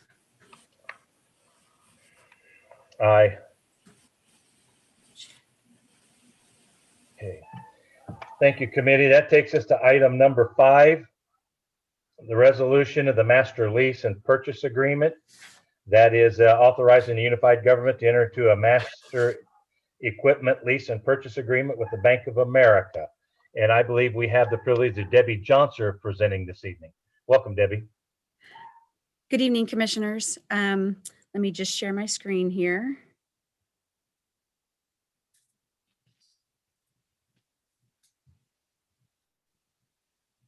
Can everyone see that? Yes, we can see it. Okay. Thank you. Tonight we are asking for approval to enter into a new master lease agreement. The master lease agreement is the tool that we use to finance all of our equipment that's identified in the budget as lease finance. Our previous agreement that we had expired on 12/31 of 2020. So in the fall of 2020, we went out for an RFP, and I apologize that that first point there should say fall of 2020. We went out for an RFP process. We did only receive one proposal back through that process, and it was our current leasing vendor, Bank of America Public Capital Corp. The last RFP that we had done was in 2013, and so we went ahead and wrote up a new agreement with Bank of America. The terms are basically the same as the previous agreement that we had. The original term will run through December 31st of 2020, and we'll have multiple one-year renewal options after the original term. Included in your packet was also an equipment list. For 2021, that total is about $6 million. It includes a couple of items from 2020 that did not get financed in 2020, as well as all the equipment that's been included for 2021. I will just note that all the equipment that's on the list was included in the CMIP and has been previously approved by the UG Commission. So the action tonight is to approve the resolution that allows us to enter into an agreement with Bank of America Public Capital Corp. And I can answer any questions if there are any. Thank you, Debbie. Just for point of clarification, I believe you mentioned that this agreement would run through December of 2020. I believe it's December of 2021. Did I hear that? That's correct. Yes, this agreement would run through December 31st, 2021. Thank you, Debbie. I just wanted to make sure I heard that correctly. Yes. Committee, any questions? I do see a hand. Commissioner Johnson. Thank you, Chair. Ms. Johnson, when we only receive one bid, are we not required to have more than one bid on these types in terms of our policy? There was no question raised with procurement that we couldn't move forward with the one bids. And I think since our option could have been if we had chosen not to do a new lease agreement, we could have just done an additional amendment with Bank of America. But since we had gone through the RFP process and it had been 7 years since our last RFP, we did determine that we were going to go ahead with it, but there was no issue raised with procurement that we couldn't proceed if we only received one proposal. I guess the question that I have is relative to ensuring that we are receiving the best terms that the market will bear at these times, particularly after 7 years. It would just seem to me that there would be something that would cause us to pause if in fact we only have one bid that comes in. I don't know what the culture is in that particular arena. That's not my specialty, but I do understand sending things to bid, and hopefully when you do that, that means you're trying to get the best set of terms that you can get. So with only one person with the same organization, same company submitting, how do we have a reassurance that we're getting the best terms for our money?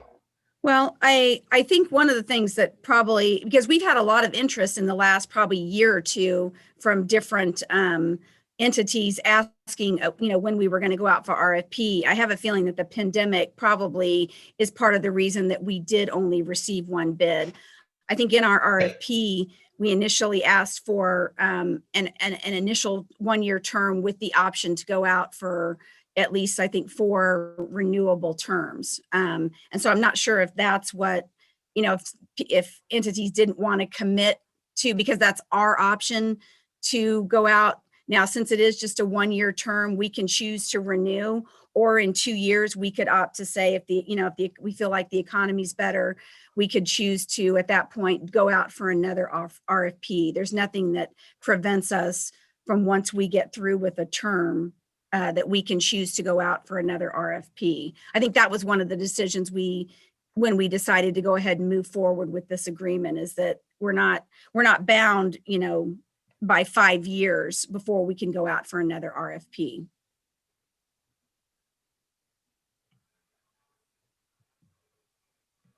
Commissioner Johnson, you're muted.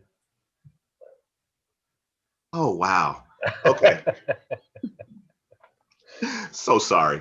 I understand that as a matter of process. I guess my questioning is relative to a matter of practicality. What is the practicality that we will in fact look to, or what will dictate our need to, or desire to, I suppose, go out and rebid this in a year?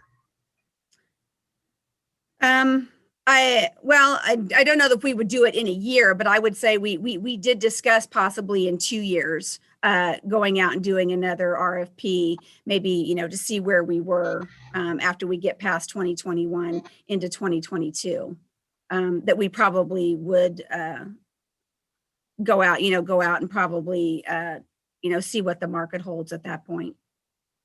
I guess what we are led to believe is that procurement feels that the rates and terms as proposed are within the context of what the market will bear at this particular time. So there's no need to, I'm assuming that's the assumption. I'm assuming that that's their assumption. Or recommendation.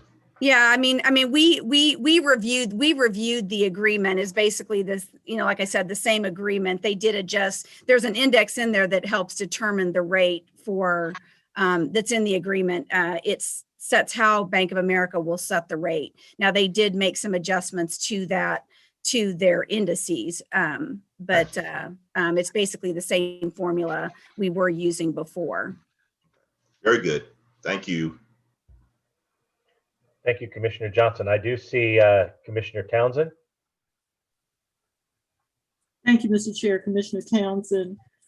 I appreciate Commissioner Johnson's questions. I have some, I don't want to say comfort, but I am not undone by the fact that we're dealing with the entity that held our previous lease. And I like the fact that we would not have to wait another 7 years to test the water, so to speak. Right. If you would, though, address what would happen if we would not go forward with this, because I'm looking at these leased equipment projects, and as you mentioned, they've already been approved. So what is the downside, if there is one, of not going forward with this? Even though we have this only one entity that came forward in response to the RFP? I think probably our options would be that if we didn't want to do a new master lease agreement, one of the options could have been that we could have simply done another 1-year extension with Bank of America to get us through 2021. That would have been one. And since our initial term on this agreement was going to be 1 year, we just decided to go ahead and do the new agreement versus just doing an amendment, which we have done in the past.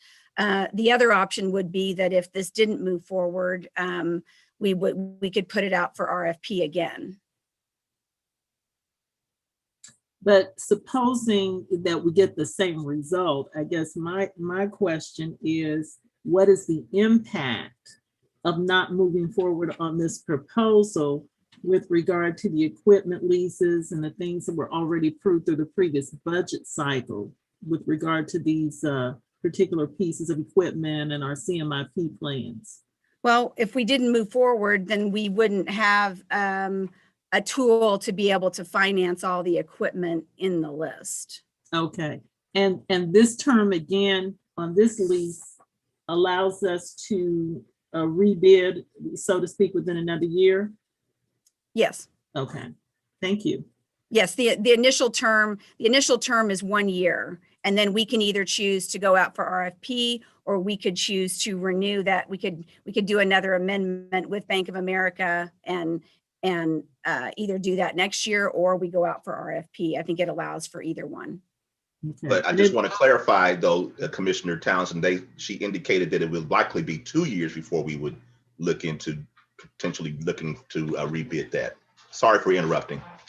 No, I understand. Thank you. And again, I was looking at what happens if we do not move forward with this in terms of how we're financing, a lot of this heavy equipment, and what would happen if we did nothing right now. Thank you. Debbie, if I may, I believe our fire trucks and equipment that we are obligated in our lease agreements are included in this, correct? fire suppression equipment? Yes, yes. In fact, we even have a couple of the pieces of equipment are already on order from 2020. Since we didn't receive that equipment before the end of the year, those were held over. So yeah, it includes all the fire suppression equipment. There's some street vehicles, transit vehicles as well. I anticipated when you had some holdover that may have been some of the holdover due to the fact that the equipment hadn't been delivered. That's correct. Thank you. And since those are already on order, yeah, if for some reason we didn't move forward, we would definitely have to figure out how we were going to finance. We would probably have to do an amendment with our current vendor to at least finance those that are already on order. Thank you. And I do appreciate Commissioner Johnson bringing that forward, because the prudent thing to do is to ensure that we are getting the best opportunity, the best rates for the taxpayers that we represent. And I do believe Mr. Johnson has his hand up again. Mr. Johnson. I promise, Chair, just my last question. I'm inclined to move forward with this. I just want to make sure that Debbie, that I just want to, for the record, to kind of get a sense that the reason why we did not receive more than one bid is probably tied to the pandemic and the environment, the economic environment relative to that. Is that correct? That's what we believe, because yes, in the past probably 2 years, we've had multiple companies asking to be put on the list for when we went out for RFP, and we make note of all of those, and we make sure that each one of those is sent notification when we went out for the RFP. So everyone that had contacted us was notified. Okay, very good. Yes. Thank you, Chair. Thank you, committee. I see no other hands raised at this time. And I'm looking at attendees.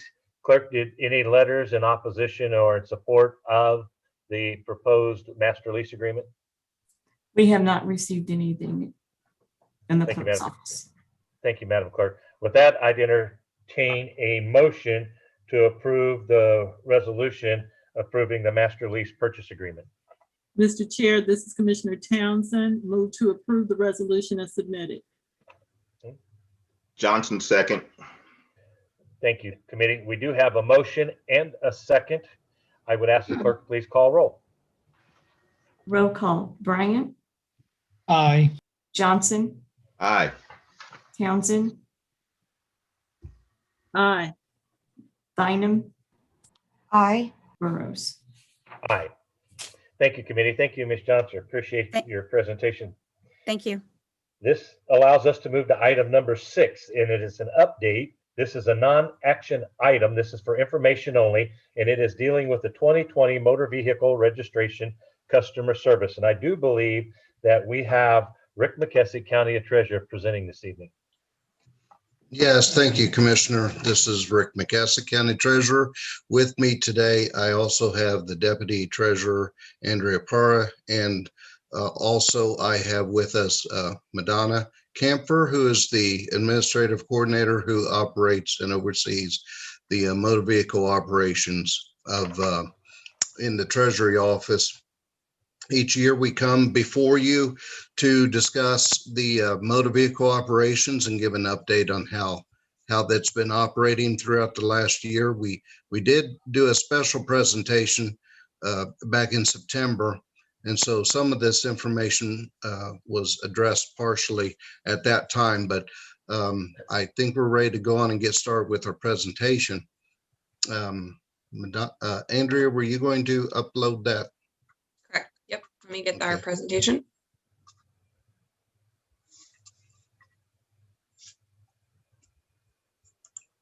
Thank you. Needless to say, 2020 was a year of challenges. We were closed to the public for 11 weeks back in the first half of the year. One note that we were operating and we were presenting everything that we had that was brought in by the public, but we were not open to the public at that time. We also had significant staff absences due to COVID-19 during the year. Our office individuals were obviously just as potentially subject to the issues that came about because of COVID with regarding of the virus and being sick and having quarantine. So we were hit pretty much throughout the entire year with those absences. In fact, in November, we had to close to the public again for a week because we had so many vacancies at that time. So we had a lot of things that were really hitting us all year long as we went through the year. You might remember this picture. I could use 1,000 words to describe it, but the picture kind of showed, we presented this back in September. July really was probably about the most challenging period that we experienced in the last year. And what you see on the floor are all those boxes. That is mail. Probably each box represented 1 day's worth of mail. And it was mail that we couldn't even find staff to open because we just had that much information that was coming in, that much workload that was coming in. And you can even see it piled up on the windowsills as well. So the result of all these challenges were the delaying and the processing of tens of thousands of transactions. When we reopened in June, we were simply overwhelmed in every aspect. There were office delays with regards to emails. We were weeks behind responding to emails. Regular mail was a challenge, just getting it open, processing the information that was provided to us. People that wanted to try to come in and get into our queue system were challenged just to get an opportunity to come in. And all of the transactions that were building up during the closure, they all started, well, not all of them, but a good number of them started to come in all at once. And it took us a very long time to try to start to right the ship. I think the next slide is going to be Madonna is going to give some of the statistics from the year. Hello, everybody. My name is Madonna Camper. I am the Motor Vehicle Administrative Coordinator. The next few slides, you're just going to see some data that compares 2020 to previous years. At first is new car transactions. These would be the transactions for any newly acquired vehicle. Next, you'll see our transactions for 2020 compared to other years for renewals. These are your annual registration renewals where you pay your property taxes and receive your annual decal. Last transaction type is miscellaneous transactions. These would be a range of anything from applying a lien to your vehicle record to requesting a duplicate title, and not limited, but including handicap placards. Now, this slide is the slide I think we're most excited about. As you will see in years past, that big green line up there is our in-office renewal count in comparison to our online or mail-in options that we offer. And in 2020, we had to make an office change due to COVID, and that completely changed our office practice. We've been able to socially distance because of the requirements from COVID. We've been able to service any customer that had any type of a renewal issue outside of the office, totally changing the way that we are able to do our business. On this next slide, this is the same information, but it shows you how much that has changed from 2019 to 2020. We had 60% in-office, in-person renewals in 2019, and because of the pandemic in 2020, we were able to force that to 80% outside of the office, 90% outside of the office. Thank you, Madonna. Andrea Parra, Deputy Treasurer. I'm going to take over the next few slides.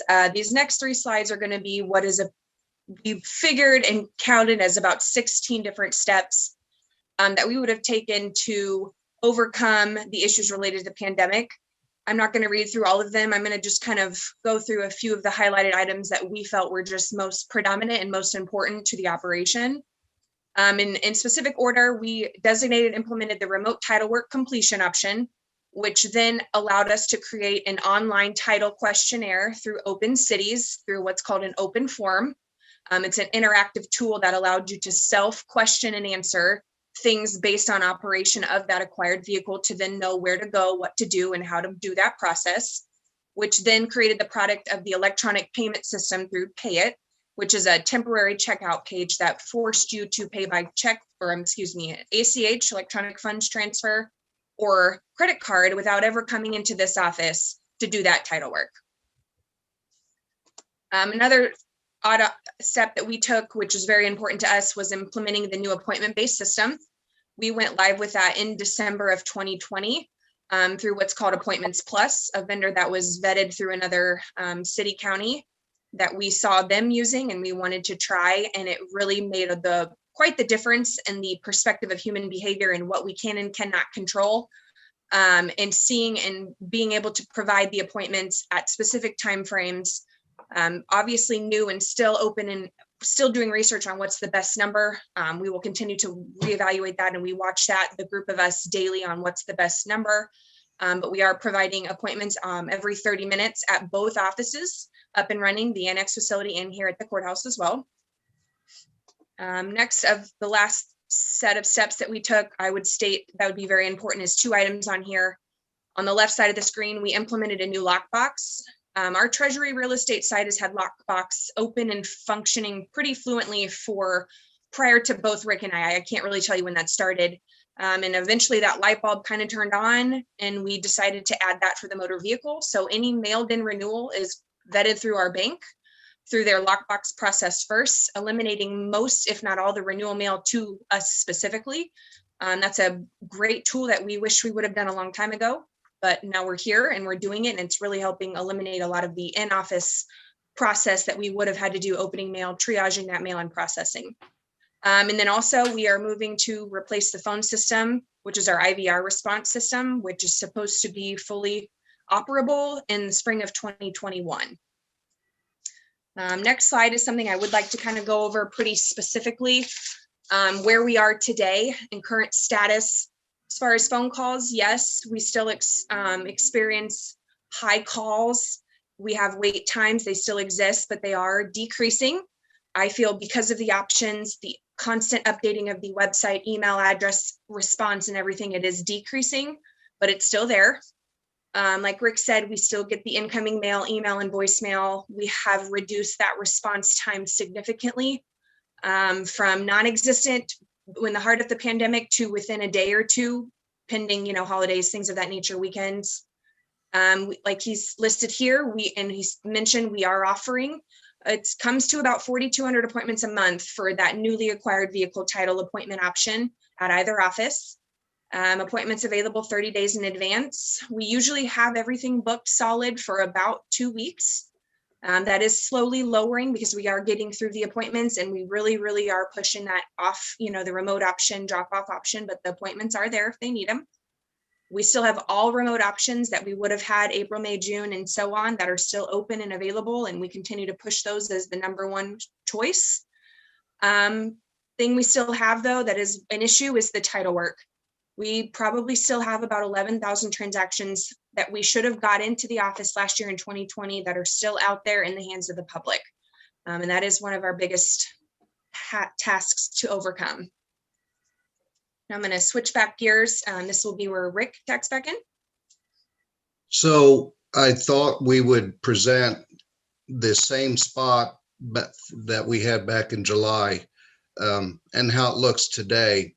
We have done a really good job of getting all of that back work type of workload completed and up to date. So this kind of just illustrates how we simply are much quicker processing all that information when it comes through the mail or the Dropbox. This similar situation with the emails and phone messages and whatnot. But we still have a long way to go because we know we've done some investigation with the auto dealerships, and we know that there was not a significant decline of auto sales during 2020. So we know they bought the cars. We just haven't seen them all in our office. So that's why we feel relatively certain that there is in that ballpark of 10, 11, maybe 12,000 vehicles out there that were bought during 2020 that still have yet to be titled, and they're eventually going to come in, and we expect to see them in 2021, which is part of the two of the big problems that we foresee right now. The first problem we have, and this is a recurring issue, it's not COVID related, at times we have a recruiting and retention issue. When we are out and have our positions open and applied for, it is common for us to have delays in that process because we don't get enough applicants for our positions so that we can bring in the best talent possible.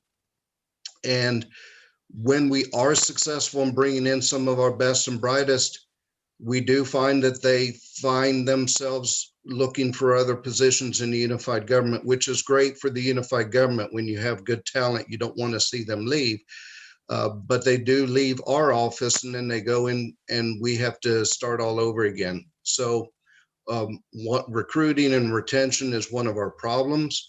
We would like to be considered in the 22 budget process, reclassing those entry-level positions from where they currently are. We did bring this up last year. We also understand that there are issues regarding finances, but we would like to throw that out as an action plan to solve that problem. The second problem is the potential 11,000 transactions that we expect to be presented to us in 2021. We'd like to add additional provisionary pins to service the appointments. The quickest way that we can really get caught up is to make it possible for more people to come and see us. And the best way to do that is to have those positions sitting there in the windows ready to see them. So we have those 4 to service the appointments. We're also requesting consideration for 1 additional provisionary position for our phone room. The other piece of the puzzle that we still have is a very large call volume. It has dropped, it has improved, but it's been still a big concern of ours. And if we could get 1 more position in there, we think that would really help make it so that we can provide a better service and people will get more responses, and it just would serve the public better.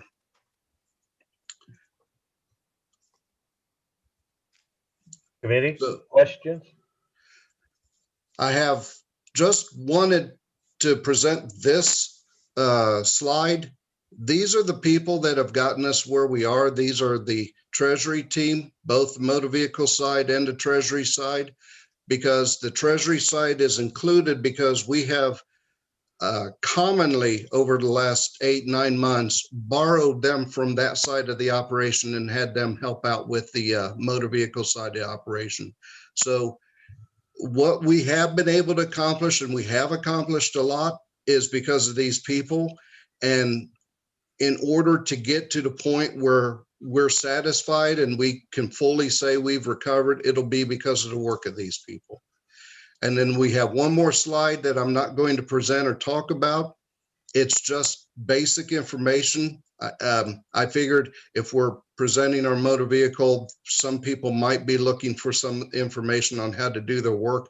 So we included this slide in here just for that purpose. We're happy to talk about this or any of the other slides, but we're not going to go into it in any detail.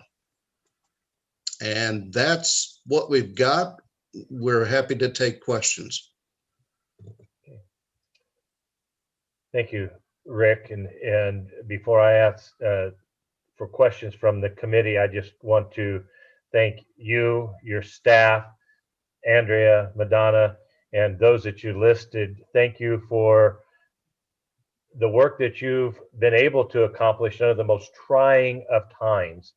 You were kind enough to walk us through some of the challenges your department has experienced in the last year. And we do know that it has had a tremendous impact on the public. But please know that many of us are aware of the challenges you faced. And I believe that we will, through your cooperation and your work ethic and your commitment to the public, that we will get those resolved as you have clearly stated this evening. So thank you for your work and for the work of the department. Thank you. With that, I would ask committee, any questions, any comments? I do see Commissioner Townsend.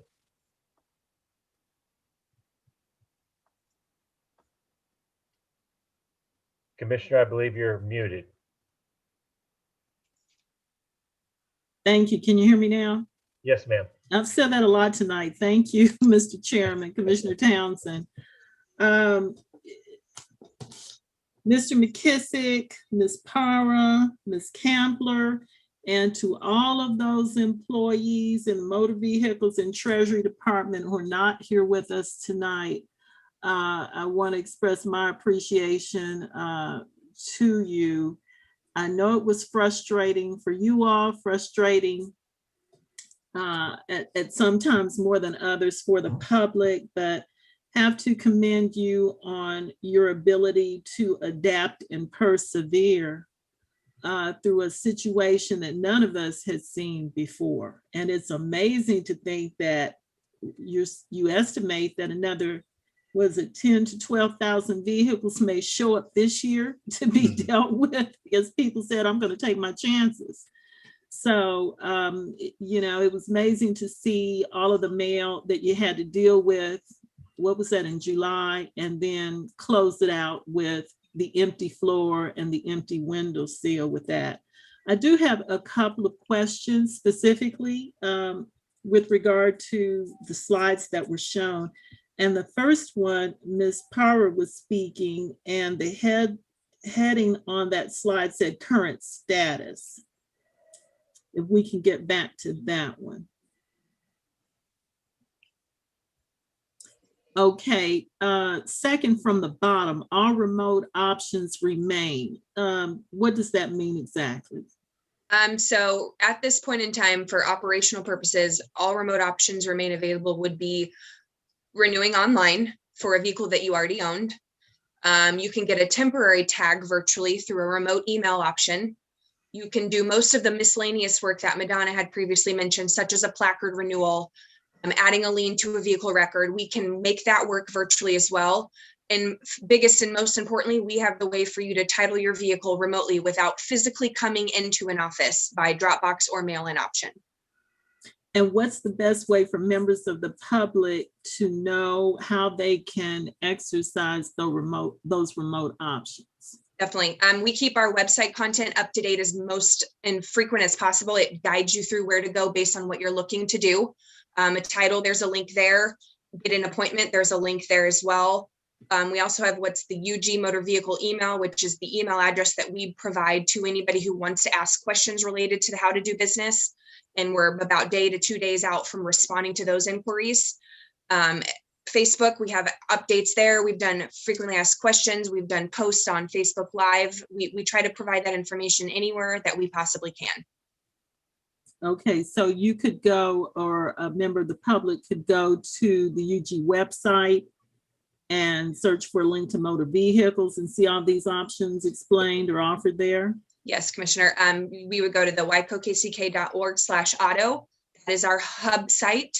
And we try to push it to the very top so you don't have a lot of searching. We have links based on what you're looking for. A new title registration or appointment are the most popular two. And we also link to the frequently asked questions on how to do A through Z. Anything that you need, we have a document attached as well. Okay, thank you. The next question takes me back to Mr. McKissick, I think part of his display. And it goes to the staffing and the points he was making about the difficulty for the department to recruit and retain. And it's linked to, I guess, money. And I think the proposal that was put forward was to reclassify, let's see, Yes, to reclassify the entry-level position from Yes, Commissioner. specialist to assistant. What would be per hour the difference? I'm trying to get to the budget impact of that. What's the dollar difference per hour between those two? We had brought all that information together, and I don't remember off the top of my head the exact pay per hour difference between both of those positions.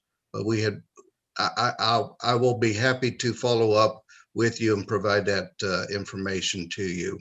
Okay, well, with budget cycle right upon us, now would be a good time to look into that in more detail and refresh our recollection on what you're talking about in terms of dollar impact, if that would make a difference. What I understood you to say is you get people in the door in your department, and then after they're there a while, you lose them to other positions within the unified government. That is a frequent occurrence, yes, ma'am. Okay, so I'll look to see the difference in the hourly rate. The next question I had to do with the request to add people. Oh, it's right there below. Add 5 additional provisionary pins. What is that? What does that mean here?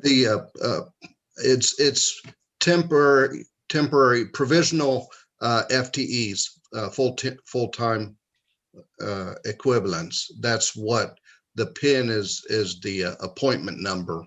And so the request is for additional employees. They're provisional, so they're not given to us on a permanent basis. When the need for those positions is no longer there, they can be eliminated.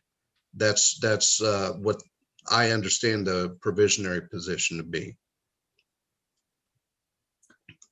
And would these be personnel you'd be asking for immediately, or to staff up for some onslaught of something that might be temporary in nature? For instance, if these 10 to 12,000 new vehicle registrations show up, you're not looking to permanently add to your staff, or are you? This request is not for a permanent situation. This request would be temporary in nature. We do expect to put the 11,000 transactions in perspective. We have about 3,300 under normal times, about 3,300 titles were transacted each month in our office. So you can see we're talking about a little over 3 months transactions. I expect that we will be dealing with this challenge throughout the entirety of 2021. The provisional positions, if they are awarded, will help us get through it quicker, but it's still going to be something we probably deal with for a significant amount of time this year. Okay. All right, I'm going to keep that in mind during budget season. Thank you for the explanation again. Thank you to all of your staff with motor vehicles and treasury. It was trying for everybody. No one had seen any of this before, but I appreciate your office's perseverance and ability to adapt and move forward. Thank you. Thank you. Next, I see Commissioner Johnson.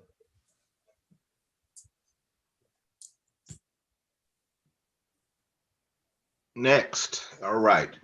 Again, I can only echo the appreciation that my colleagues have extended to you all, Mr. McKissick, Ms. Parra, Ms. Comfer, and for what it's worth, please extend our appreciation and thankfulness to the staff that you have highlighted tonight. I just can't imagine. I just cannot imagine what you all had to endure during the pandemic.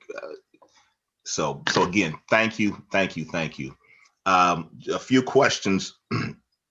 I guess since I'm looking at the 11,000 transactions up on the screen, does that mean that there are 11,000 vehicles running around our city that have expired tags, or can you explain to me what that means? That is exactly what it means. We believe, based upon the investigation that we did, looking at where car sales were in talking directly with dealers, and based upon what we traditionally transact in a given year and what we actually did complete throughout 2020, we believe there are a notable number of vehicles driving around on temporary plates because they have not come in, expired temporary plates because they have not come in to get their title work completed. Wow. Okay. Okay. Is there or should there be any communication between your department and KCPD with regard to those types of situations?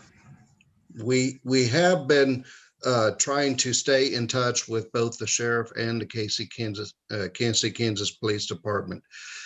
It is my understanding that at this period of time, they are following guidelines given by the governor, and the governor is have given a grace period, if you will, with regards to the deadline for completing. Has all the deadlines have passed, but there was I believe a period where the governor allowed the departments to decide to give warnings rather than actually issuing citations. I believe that period ends March 31st. I don't want to go too far beyond that because that becomes more of a law enforcement issue than it is in my jurisdiction. So I don't want to misspeak on that. But that time where the law will suggest that tickets should be issued, it's eventually going to come. And that's when we think we'll start to see some of these transactions starting to show up on our doorstep. Well, that you actually, that was my next line of thought, is when people start being ticketed, that's going to probably drive their decision making. Let me ask Commissioner Townsend's question in terms of dollars and cents budgetary wise a different way. So she asked about the dollar per person difference, or the rate per person, but is there an overall dollar figure that you think that you're going to be requesting during budget season? Have you all identified what that number is in totality for all of the potential positions? We also did look at that, and I do want to report that Andrea was able to pull that dollar per hour difference. It is $2.14 an hour difference. Genevieve, don't be rude to her. You being so grumpy. Hello? Hello? I even made you extra oatmeal. Here, Somebody needs to mute themselves. Okay, go ahead, Mr. McKissick. Okay, I'm sorry. The difference per hour for both of the positions that we're talking about is $2.14. Okay. And we have put a number of the other figures together about what we can expect that would cost in total. Okay. And that would be something I'd be happy to shoot over. Okay. Very good. I'm glad to know that you guys have that. Obviously, it's going to be instrumental in just a few weeks here. My question with regards, or I guess I have a comment. I assume that from a cash management standpoint, we have improved the receipt of our funds with the two things happening: the online payments now being predominant, and secondly, the lockbox. Is that correct? Is that a correct assumption? Both of those have helped make it a little more efficient in handling those types of payments. Yes. Okay. Have we? Do you anticipate seeing any type of cost benefit in terms of by using the lockbox? Do we anticipate that there will be cost savings in the near future or in the distant future? I think that there will be quite a few of the adjustments that we made throughout this pandemic that we will realize down the road will benefit the operation as a whole. It's hard to envision it right now because we're still in it. However, the fact that people can now make an appointment instead of having to fight to get a spot online, and if they're all gone by 8:05 in the morning, they'll just have to try another day. That's not going to go away. We're going to keep the appointments. The fact that people can choose to not even come into the office and they can get their title work completed. I made my daughter do it that way back in May just to see how it worked, and it worked wonderfully. 18-year-old girl who had never bought a car in her life, and I made her do it all on her own, and all I did was give her the website, and she had her title work done in May in 7 days. Those aren't going to go away. And for people that choose that option, which is what we really hope they do, they'll find going forward that's really going to be in their best interest. And we think we'll see a lot of those improvements, but it's really hard for me to really encapsulate just how monumental those changes might be down the road. Right, right. Well, of course, this, anything that you guys can show us in a few weeks here that, in terms of cost savings that will help to validate and justify the need for, more staff, I think that would help in that narrative that you present to us. So I'm glad that we are now receiving or being the beneficiaries of the efficiencies of now, the electronic payments as well as the lockbox. So hats off to you guys. Again, please extend our appreciation to your staff for all of their hard work. We have no idea what it took for you all to get to where you are and to get to where you're trying to go. So again, thank you so much. Thank you. I do see Commissioner Townsend again.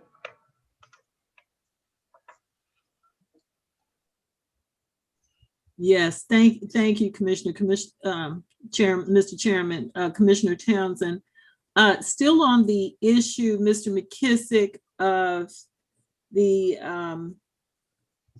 reclassification issue. Do you have any idea how many persons in particular would be impacted by your desire to see that reclassification done? You just provided the difference per hour. How many people were you talking about? I believe it's 26, Commissioner. 26, okay. Thank you. Mhm. Seeing no other hands, again, I do want to remind the committee this was for information only. Mr. McKessick, Ms. Barr, thank you for your presentation this evening. If there's no other questions, we will move on to item number 7 this evening, which is the budget revision dealing with the health department levy.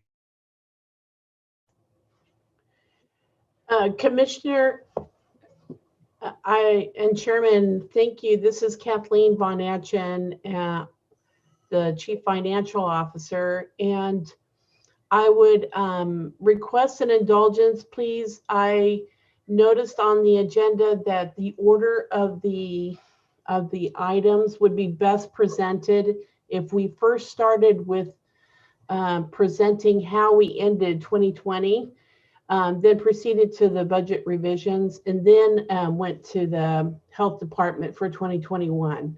I think it would make a lot more sense to all of you. If you would mind, if you don't mind, I'd like to start with the budget fourth quarter report. Thank you, Kathleen. I as chairman, I do have the authority to recognize a change in agenda should it be necessary.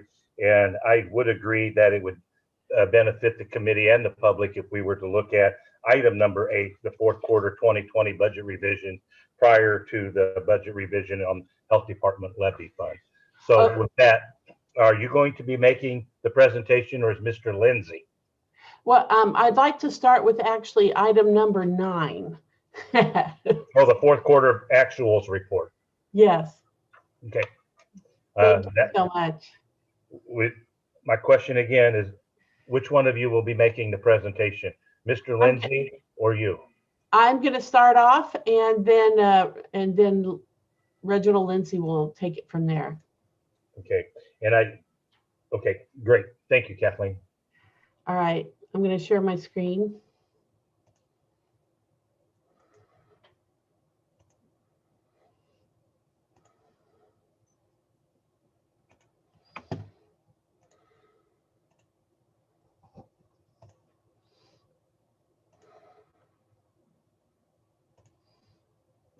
All right, so each quarter we present the budget to actual performance for the general fund, but also many of the other funds. And the fourth quarter is especially important because it actually provides a summary of the all 4 quarters together. So we're going to start off with the revenues. Well, actually, this chart is a consolidated general fund. I might remind you that it's the city, the county, and the parks general fund together. And so what we'd like to do is present last year's budget and then compare it with the year before. So last year meaning fiscal year 2020. And as you can see, the consolidated general fund revenues performed much better than what we anticipated in our amended budget. So overall, we have collected $208 million in revenues compared with the budget, which was amended last summer at $202 million. And that's mainly because of sales tax performing much better than we anticipated. And we will talk about that more in more detail. You can see, though, although that is good, $208.6 million is quite a bit less than what we collected in 2019, which was $212.6 million. So $4 million hit mainly because of COVID, and just wanted to point that out to you. The expenditures, we responded very quickly to the COVID crisis, and as a result, we made dramatic reductions across our operations. Although we anticipated a reduction in expenditures, as you can see, we budgeted $214.8 million. That's quite a bit lower than the budget that was adopted in 2019, which was $220 million. In the end, we ended up spending only $202.6 million. And that number is, I'm going to explain it here in a little bit. So part of the reason that number is much lower than the budgeted level is because we received CARES Act reimbursement for public safety costs. Those were all hit in the operating lines. But much of those reimbursement funds were later used for some other CARES Act dollars and in order to do that, we transferred the money out to the capital projects funds in order to be able to actually do the projects and have more time to do them into 2021. And so that is going to be explained in more detail during the presentation that we'll be talking about regarding the health fund. All right. So stay tuned because there's plenty of detailed information regarding that. All right. So overall, we ended the year with a fund balance of $26 million compared with last year, which was $27.9 million. So roughly about $1.8 million or $1.7 million less than we used 1.7 million of our reserves. So given the fact that the pandemic hit, the reason you have reserves is so that you are able to access them in an emergency. And this past pandemic definitely was one of those times. But the good news about this is that because of the prudent actions taken by the administration and by all of the commission this past year, we were able to maintain our and exceed the 2-month reserve, 2 month of expenditures reserve, minimum reserve target, and that really helped us in keeping our credit rating, maintaining the credit rating that we've had in the past. So we're going to talk a little bit about revenues to give you a little bit more detail.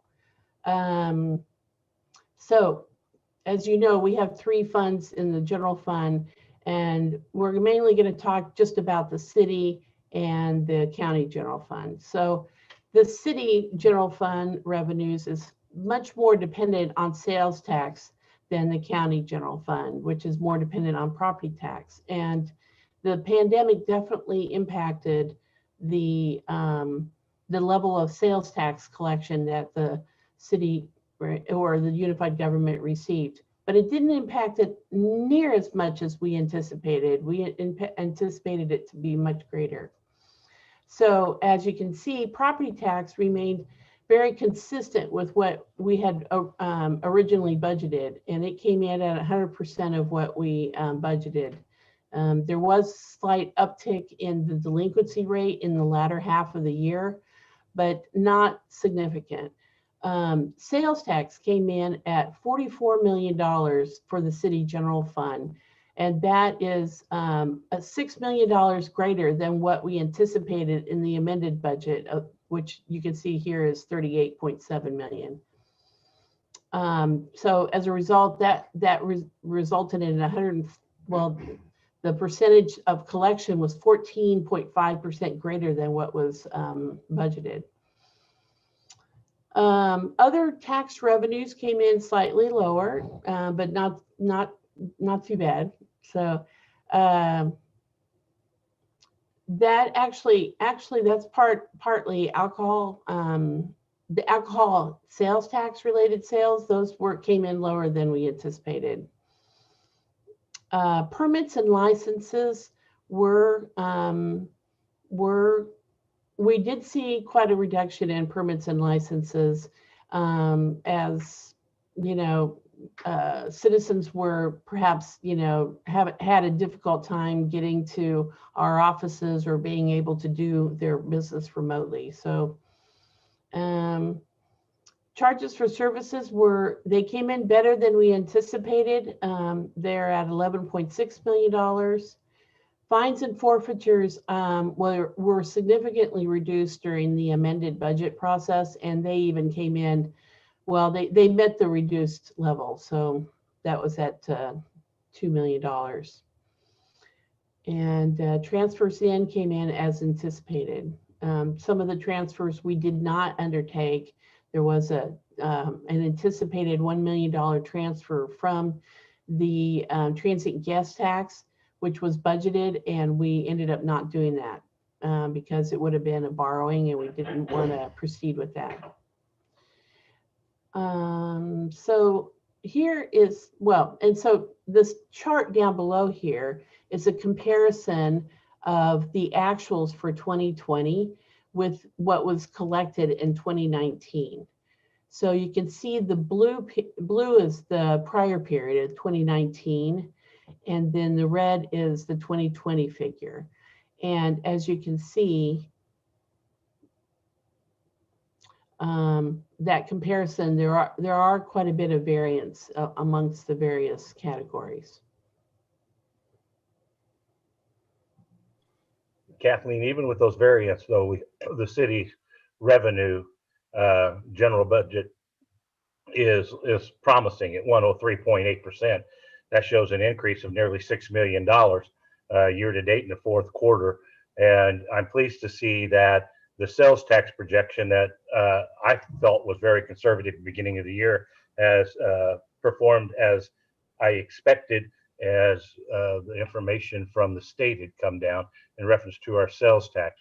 So I'm pleased to see that we are basically up, not quite $6 million, but to see the overall performance has helped on the city side. I'm anxious to see the counties. Okay. So this comparison here actually demonstrates the amount we collected in last year, 2020, with the amount collected in 2019. And so there you can see that, in fact, sales tax, property tax increased about $1 million. These are in millions, these dollars. Sales tax only increased by $850,000. And so even though we are really pleased that sales tax, rebounded during 2020, we lost quite a bit of growth in sales tax. That number should have been somewhere around the $3 million mark in terms of increase on an annual basis. And then the other thing that really, the other area that was really impacted was other taxes. Those significantly dropped compared with 2019, as well as fines and forfeitures, which dropped $1.4 million. So the city general fund was very much impacted by the pandemic. And so. Kathleen, if I may. Yes. On the sales tax, that was after it had been, didn't the commission, in one of your presentations, the sales tax had been revised as to what those dollars would be, and we still came in above those revisions. And two, what we're not seeing in here is the CARES Act dollars that went into some of these funds to offset some of the loss that we've had. So even at the 1.7 of increase in revenue for the city, we are even performing better due to the CARES dollars that came in to offset some of the expenses we had in other departments. Yeah, that's correct. Yeah, so the CARES dollars that they were used to reimburse expenses. So the CARES dollars reduced the expenditure line. So you won't see that in this chart here. Yeah. Okay, so here's the county side. Now the county side, as I mentioned, is very dependent on property tax. So, last year they collected 40 million out of the 63 million in total revenues. So, and it came in just as we expected. There was, my delinquency rate was maybe a little bit high, but very close. So, sales tax, they collected $7 million compared with the budget of $6 million. And overall, the revenues performed well. Charges for services were down about $500,000 from what we budgeted. But overall, very good performance. And then comparing the county sales or county revenues of last year with the year before, 2019, you can see that property tax grew, sales tax stayed pretty much flat, but other taxes and charges for services, fines and forfeitures, those all were impacted because of the pandemic.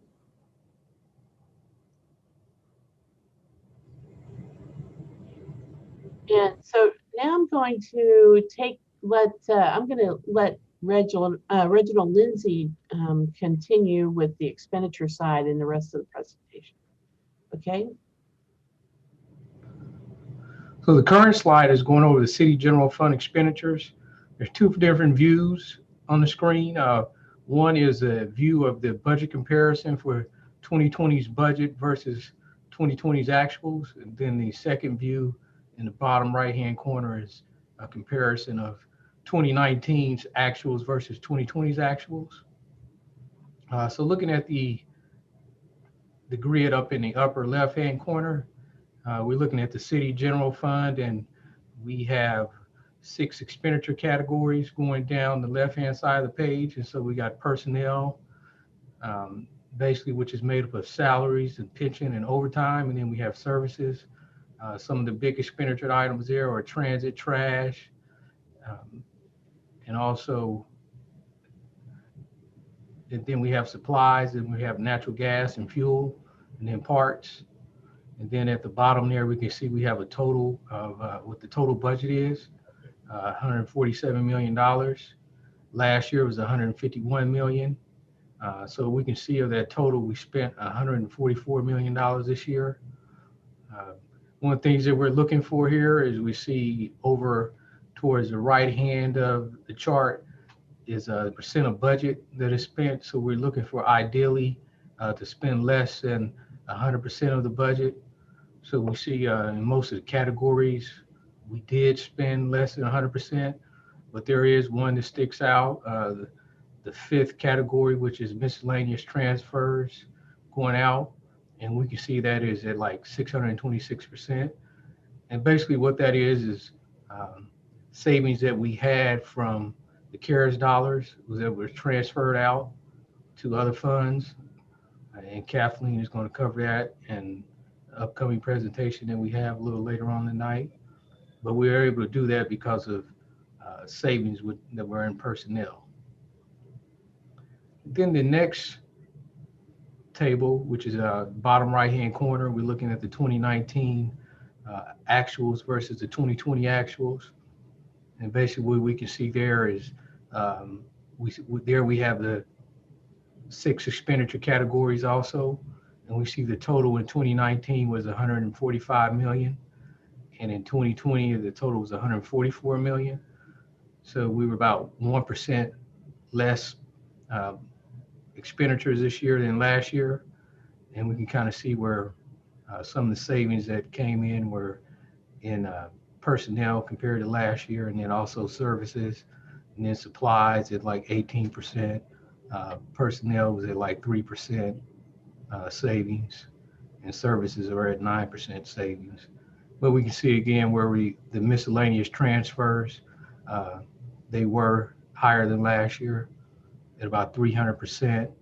And then capital outlay compared to last year was a lot lower, like 58%. And that's because we had to cut the budget back so for the 2020 amended. Next slide, please.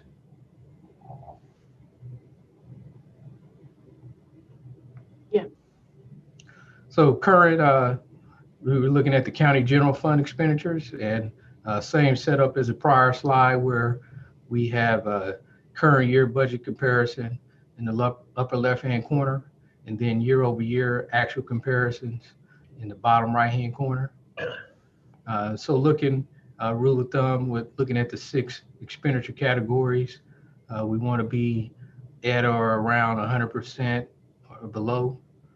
And so we can see over on the county side, we do have miscellaneous transfers out that were like 111%. And this is based on savings that was created where we transfer money out.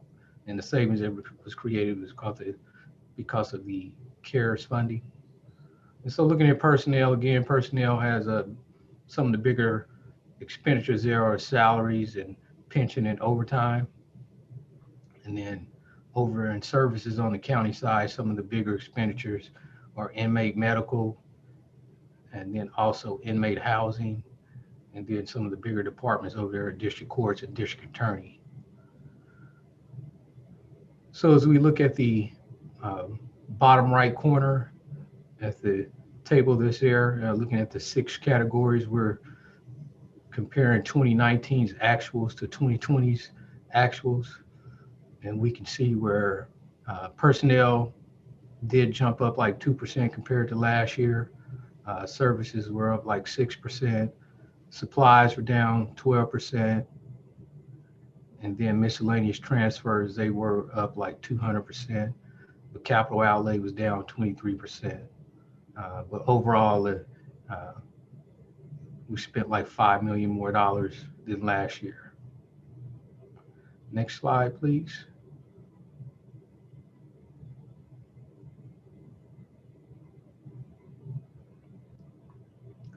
So the current slide is a snapshot of our 7 tax levy funds. And on the right-hand side, we have revenues, or on the left-hand side, we have revenues, and on the right-hand side, we have expenditures. So what we're looking for in the revenues is that we want them to be over 100%, and on the expenditure side, we want them to be below 100%. And we can see going down where most of the funds did come in over at 100% on the revenue side, which is a good thing. But we can see health department, 241% increase, And that's basically because of a transfer that we did to the health department at the end of the year that Kathleen is going to cover in another presentation we have upcoming tonight.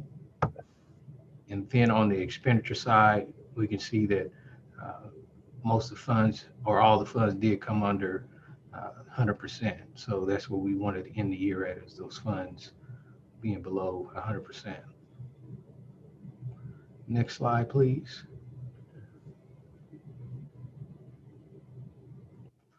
So this slide is a snapshot of our 19 other funds, which consist of special revenue funds and enterprise funds. And again, like the prior slide we just looked at, revenues on the left-hand side and expenditures on the right-hand side. So if what we're looking for is to make sure the revenues were over 100% and that the expenditures are below or around 100%. So we can see over out of the 19 different funds, like 12 other funds collected more than their 100%. And then we had like 6 other funds that came in and below what we forecasted, and they came in below the 90%. And then we can see over on the expenditure side that most of the 19 funds came in below the 100%. We did have one fund that came in like right at the 100%, and that was Sunflower Hills. Sunflower Hills had more activity than we expected this year. So with increased activity with Sunflower Hills, we ended up spending up all their budget this year. So that's why it's right at 100%. Any questions on any slides that Kathleen and I went over? Committee, any questions? I do see a hand, Commissioner Townsend.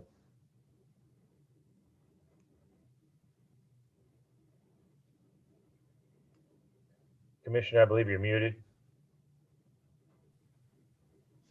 Thank you, Mr. Chair. Commissioner Townsend. Good evening, Ms. Von Atchen and Mr. Lindsay. Question I had goes back to one of the slides in Ms. Von Atchen's presentation regarding the city general fund revenue slide. Let's see.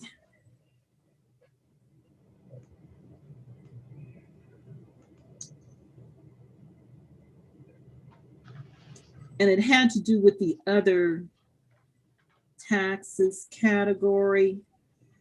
What types of activity? Okay, that's the county one that's on the screen that I see. I'm looking to see the city general fund revenue slide. I apologize, sorry. No, no problem. Yeah, so the largest revenue in that other tax category is the pilot for both electric and for water. And it's also, well, some of the other franchise taxes. There's also taxes related to collected for alcohol sales. And so those are the biggest ones, yeah. So you're saying part of one of the things in other taxes would include the pilot? Yes. Mm-hmm. So would then the fact that there was a moratorium for a good part of the year through BPU to help our citizens out with delay of bill payment, would that show itself in these numbers? Well, actually, I think that there was perhaps a moratorium, but there was also a lot of utility payment assistance that was provided through the CARES Act dollars.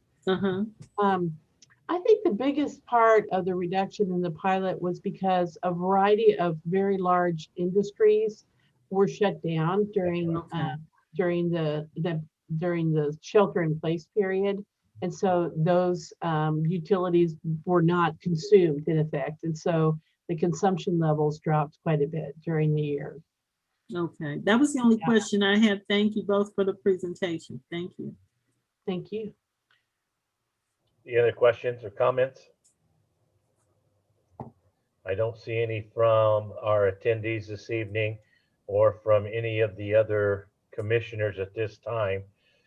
So with that, Kathleen, I do want to get back just real briefly, I believe, to the very last one that Mr. Lindsay showed. That was the one in reference to the individual revenue streams, levies, tax levies, and that slide showed the Agency of Aging and others. Kathleen? Yeah, can you see it? Am I sharing still? No, I don't see it. Oh, okay, then hold on. Sorry. It's nice to see I those. wasn't. Go ahead. I thought I was still sharing, but I wasn't sure. No. Okay. Yeah. Okay. It's nice to see those numbers more accurately reflected, and we're not seeing the large numbers except in health, but I'm assuming that some of that is due to the CARES dollars. But to see these funds supporting themselves now and not seeing the exorbitant amount of dollars sitting there idly. So it's nice to see that the change in the amount of levy that occurred by the commission adjusted those down more accurately. I'm pleased to see that. It will keep us from having the spikes and the decreases. This should keep us funded fairly level. And as we've seen through this crisis, it helped. And I know this may be an anomaly this year, but I do believe that this will help us moving forward to ensure that the levies associated to these particular funds will be more reflected accurately. Good. All right. All right. The next presentation is with Reginald Lindsay, and it's covering the budget revisions for the fourth quarter. I think Reginald has a presentation or a handout that he wants to refer to. Reggie, were you going to share your screen on that? Yes, I will. Oh, okay, thank you. Now, Kathleen, for the public that is watching and for the commissioners, this is item number 8. Yeah, that's correct. Okay, thank you.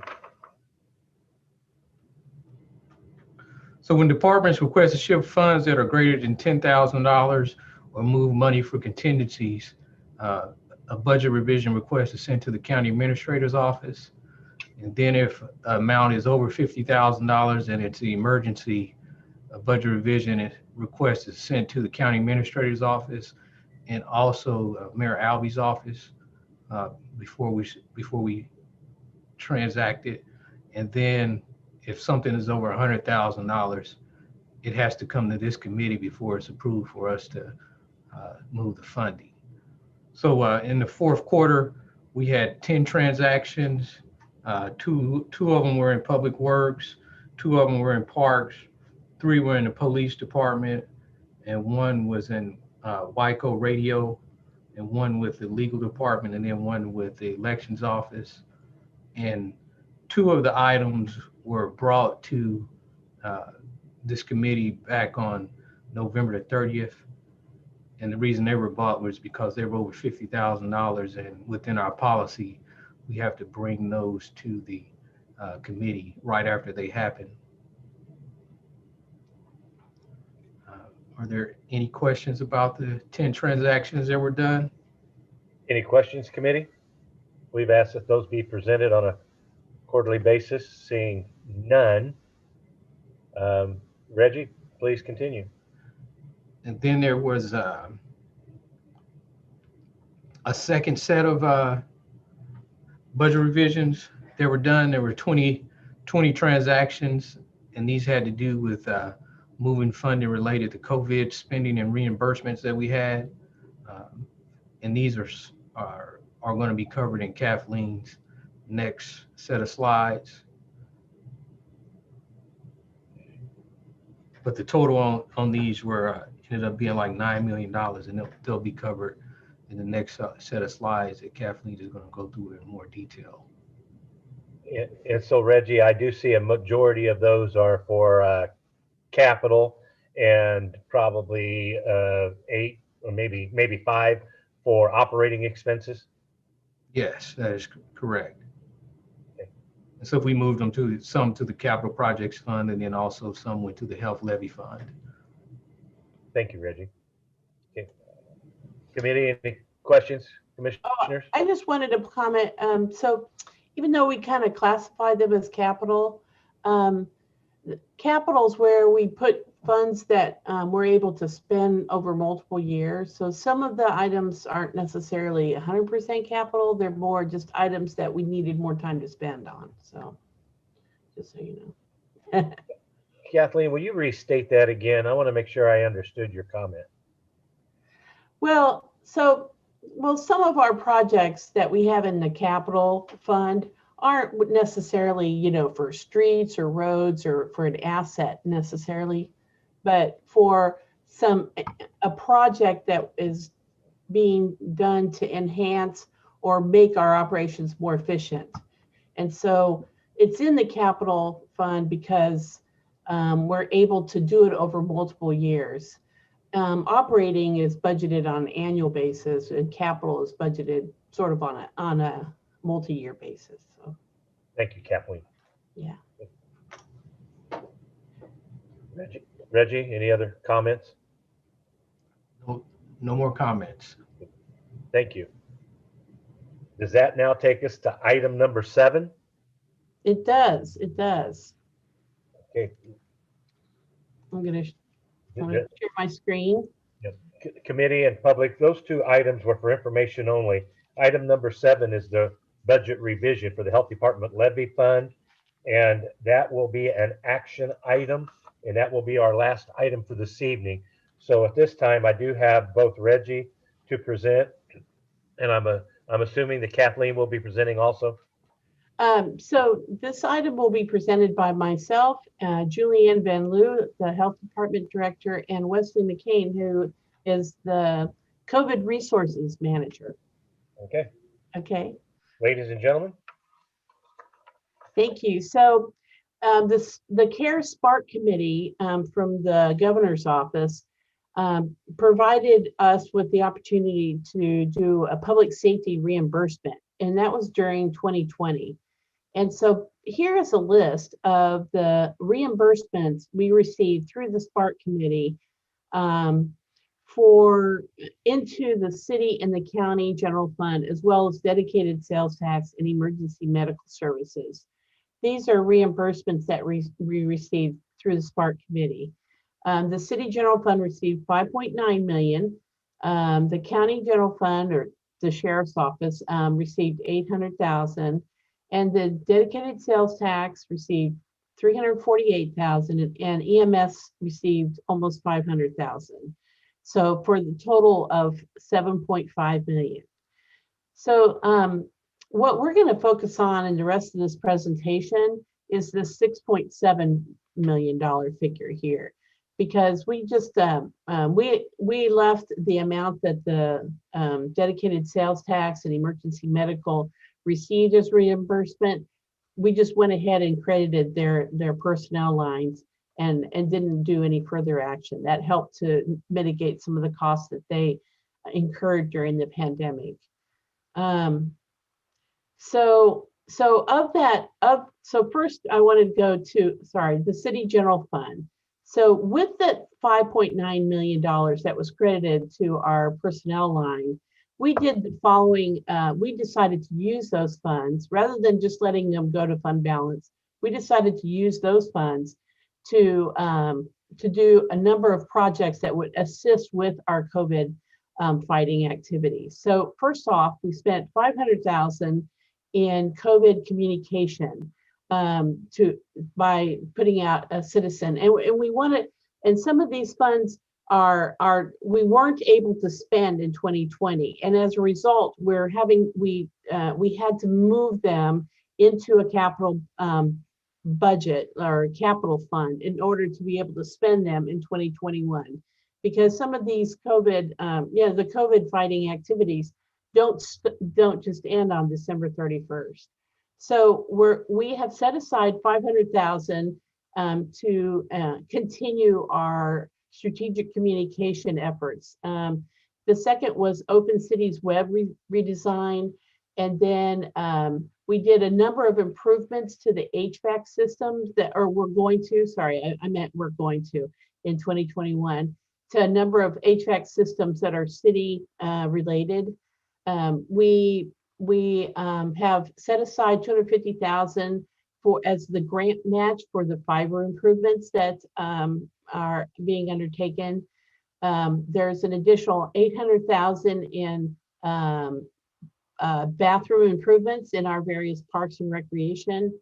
And then there's a variety here of additional funding in the future to continue our administrative efficiency processes in order to provide better access for our employees to do remote processing of transactions and such, right? So all of those amounted to $2.5 million. And in order to, so as you're, just as a reminder, I'm going to go back here. It's $5.9 million that we got reimbursed through the public safety reimbursement in the city general fund. So the remaining amount was $2.9 million. And that's an amount that we transferred out of the city general fund in 2020 to the health fund so that they could use that money in 2021 in their vaccination project. But 2.9 was not enough for them. And so we're gonna add in another $2 million you'll see here in a minute. So now on the county side, some of the as you know here, we remember the county got $805,000 in reimbursement. So of those, we did the following activities. We renewed the GIS subscription and did some training. And then we're also going to be making improvements to a number of HVAC systems. So those two projects amount to $1.1 million. The county is not going to be transferring any money to the health fund. And the difference between the amount that was that the county got reimbursed in CARES dollars and the amount of kind of new projects is just being taken from other unspent resources in the county general fund. So that's what's happening on the county side. So back to the reason for this presentation tonight. So the CARES Act dollars, you know, at year end 2020, what we did was we transferred that $2.9 million in CARES dollars that the city general fund received that we did not redirect to other CARES care or COVID fighting activities. And then because sales tax did so well and was not anticipated, our fund balance ended up with some extra funds. And we know that the health department is really going to be struggling to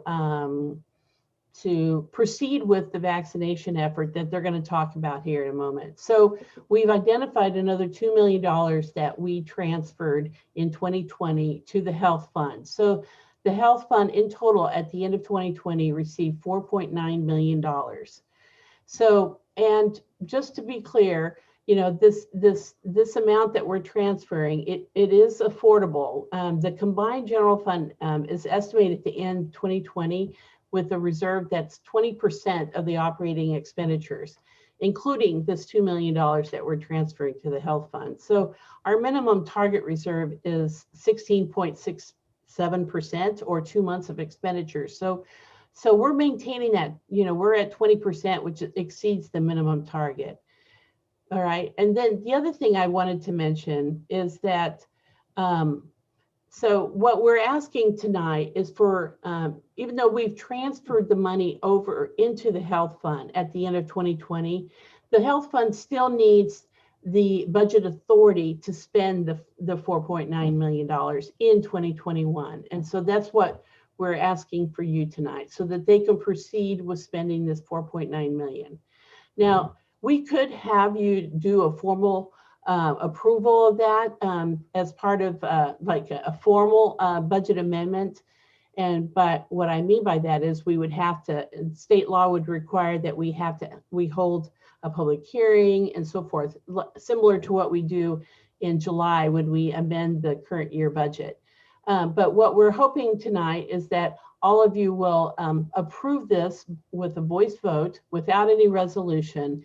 And then when we come back in the summer and amend our current year budget, we will include this amount. So that's the thought here. So at this point, I'm gonna let Julianne take it from here, and she's gonna talk about the 4.9 and her vaccination efforts. Okay. Thank you, Kathleen. Good evening, everyone, and thank you for giving us a little bit of time this evening. As Kathleen mentioned, we just want to give a little bit of a high overview of what kind of some of the areas are that we plan to spend that 5.9 million on. But before we jump in there, just wanted to go ahead, Kathleen, next slide. Or there we go. Thank you.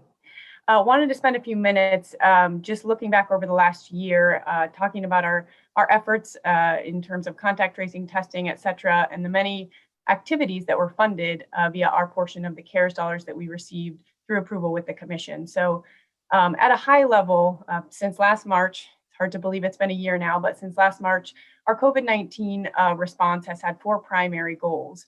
One of those is to excel at core public health functions. This includes disease investigation or contact tracing, public education, and mass vaccinations. We've made it our mission to not only conduct these activities, but to conduct them with a high level of expertise, and I believe our team has done that. Our second high arching goal is to ensure our response includes community and integrates health equity into decision making. That sounds like something very easy to do, but it can be difficult to operationalize. Thirdly, to follow the science even when it's difficult, and it has certainly proven difficult at some points in this last year. And fourthly, to utilize every available resource to stop the spread. Next slide, please. So towards meeting those goals, we have had a number of elements of our COVID response that have been highly successful. And the only reason we've been able to implement the vast majority of these is because we've been able to obtain the necessary financial resources. So we were able to begin testing very early, just about 3 weeks after our first COVID case. We were the first to test for free out of a health department in the metro and the state of Kansas. So we moved early and effectively. Secondly, we created a health equity task force very early on. This was up and running by the end of April, again, to ensure that health equity is a cornerstone of our response and not an afterthought. We've included social needs in our response. Our community in Wyandotte County has needs that some communities do not. And so we've done things like ensuring food delivery to people so that they can stay home and quarantine and isolate, and those sorts of wraparound services that really are essential to a pandemic response in a place like Wyandotte. We've utilized health orders when necessary and removing them as soon as we are able, given the data and research that's available to us at that time. Support from local elected leaders. I credit our commission at a really high level for really putting their weight behind the health department and the work that we are doing. And with that, again, the significant financial investment you all have made in our work. And then an early vaccine preparation being, of course, another really important component of our response and what's made us successful to date in our vaccine efforts. So I'm going to turn it over here now to Wesley McCain, and I just want to make mention, a lot of you know Wes McCain from his many years at the health department and his work supervising the community health division. I just feel it very necessary for you all to know that he has stepped into an unprecedented scope of work in managing the $12 million CARES budget and working closely with our business office, but he has taken that on wholeheartedly, and just the health department and the community at large owes him a debt of gratitude for the work he's put in to ensure that every aspect of our COVID response has the resources to support it. So Wes, go ahead.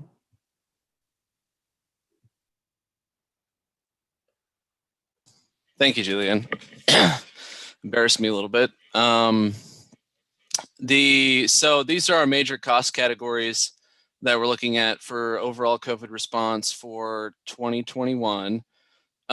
Testing, most of you are pretty familiar with this cost category. The only thing I'll add to that is that as the health department moves into vaccination in 2021 and ramp up our efforts, we're going to be working with our clinical partners to make sure that we continue testing and surveillance. And so that is an extra cost that we'll be incurring, but some other costs have gone down as well in that same category. For contact tracing, once again, you guys know this pretty well. these costs go up and down dramatically based upon case rates. Right now, our case rates are thankfully very low, so our contact tracing expenditures are low. Should case rates go back up, and we do not know that they won't, we are monitoring it and making sure that we're keeping an eye on it. Those will go up accordingly. So also in that category are 2 epidemiologists who help us to track disease spread in Wyandotte. So third cost category is communications. We spent about $2 million last year as a unified government on communicating about COVID to our residents, and we do not believe that communicating about vaccination in 2021 will decrease those costs. So we're estimating a pretty healthy comms budget to reach the incredible number of different languages in our county, different cultures, different groups. Related to that is our community engagement bucket of resources, which is something the health department's paradigm on this is that it is not a one-size-fits-all engagement effort. We have a mosaic of peoples in our county, like I was saying, language, culture, different groups of people who have different understandings of vaccination, different feelings about the government, about the American healthcare system. There's a lot of different things that we have undocumented people in our community who also need to be vaccinated. So there's a lot of groups that we are going to be working with, and to work with them effectively, it takes resources. And so that's another effort that we'll be spending some resources on. Social services and supports. These are social services and supports for COVID and COVID vaccination. 2 big cost things. One is what Julianne mentioned. We do have a home delivery program to support people who are under quarantine and isolation, who are extremely at risk. We've delivered up to this point about 2,000 households, groceries, cleaning supplies, and PPE to keep people who are not sick in their households not sick. And then as we ramp up our vaccination effort, it's going to take some resources to ensure that transportation is not a barrier for people in our community, and that will require some resources as well. And finally, probably our largest cost category here is our vaccination operation. You know that we have 3 sites. 2 sites are up and running now. We have a 3rd site that's going to be opening up here in about a week and a half, is my understanding. There is rent, there is utilities. BPU has been very generous and paid or allowed us not to pay for the utilities at the sites that they provide, but we still have to pay for gas at the sites. We have a security arrangement to provide 24/7 security at all 3 of our sites. And then finally, a very large cost is our contract labor to make sure that we have enough staff support to run the sites. I was talking with our staffing person today, about 40 to 45 people per site to make a vaccine site run.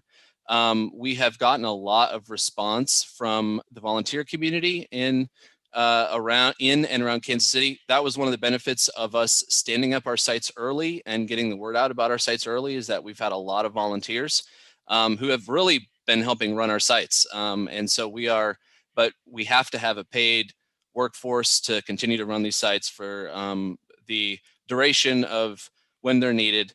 And so that's another cost. So those are kind of our major cost categories. Next slide, please. So I wanted to give you just a brief overview of the federal funding we expect to receive for this in 2021. ELC enhanced detection. This first one, Kansas received 25 million. These are, and we got a message from them. We hope to receive about $1 million from that bucket of money. And we're very thankful for that. The one thing to note about that enhanced detection funding is it is specifically not for vaccination. We cannot pay for people to vaccinate other people. It is surveillance and COVID detection money. So it will provide assistance for things like contact tracing and testing, but not for some of the labor cost and the vaccination cost and the rent and all of those things that we need. The second pot of money we have not heard about yet, but it is a larger pot of money and we are very excited about hearing about it. You can see that it is much larger than the pot that was allotted to Kansas for enhanced detection. This is strictly vaccination funding, 168 million. If we're receiving $1 million for 25 million, we hope potentially that we would receive more than that for 168. But as we've learned with these funds, you never count your chickens before they hatch. I think between the president signing the CARES Act last year on March the 15th to us getting our CARES budget was about 6 months. We've heard, and all signs are that it's not going to take 6 months this time. But we have not heard, we have not gotten confirmation about those funds yet. The third thing is something I'm working on with Kathleen and Matt May and the Kansas Department of Emergency Management. There's a public assistance reimbursement process that FEMA has sort of altered to serve the COVID pandemic. And I was very excited to find out last week from them that our cost categories eligible for reimbursement through this are vaccination communications. Remember, I said that was potentially going to be $2 million this year. Vaccination facilities, which includes lease, utilities, and security, and contract labor. So those are three of our largest cost categories. So I'm very excited. We're going to be working aggressively to make sure that we take advantage of that. Next slide. And then this is my last slide. I just wanted to give you just how we are going to be viewing funding the dollars that are under consideration for amendment in this presentation. And then the federal sources, first of all, if at all possible, use the federal funds first. County dollars will only be utilized, one, if federal funding is not yet available, which is the case now, sorry there, you mind if I have that back, or if the federal funding is, do you mind going back? I'm sorry, to that slide. Or if a needed expense is not eligible with funding. And I just want to let you know to end that the issue here is we did request, or it's under consideration for $4.9 million amendment. There is it's really, I do not anticipate that we will be utilizing $4.9 million of local funding for our COVID response in 2021. I would be extremely surprised if we use that. We have a good amount of federal funding coming into the health department for us to use this. The big issue and the reason why I'm very grateful that the committee is considering this is an issue of timing, because we have costs that are being incurred now, we have responses going on now, and our CARES dollars are effectively pretty much done as of right about the beginning of March, which is now. So even though a lot of the county dollars that we will be utilizing now could be reimbursed through the FEMA public assistance funding, or as soon as we get those federal dollars, those costs will be, our costs will be pushed on it as much as possible. We do have a sort of cash flow problem now. So would like to thank the commission for helping us out in our time of need on this. And that's it for me. So, so in summary, the request is for you to approve with proceeding with the $4.9 million budget authority for the health levy fund in order to cover preliminary costs associated with the 21 vaccination effort. And I did, again, want to point out that, you know, if federal dollars do become available, then a portion of these funds, you know, the 4.9 might not necessarily be required. So, of course, we'll know that by the end of the year. And in which case, then we can transfer whatever portion that was not spent back to the city general fund where they came from. Again, formal resolution of this budget amendment would be taking place as part of the amended budget process this summer, which is approved in the second public hearing in July. What we're asking for you now is your acceptance of this and approval so that we can proceed with spending those funds. Are there any questions? Committee, any questions? I do not, oh, I do see one. Commissioner Townsend.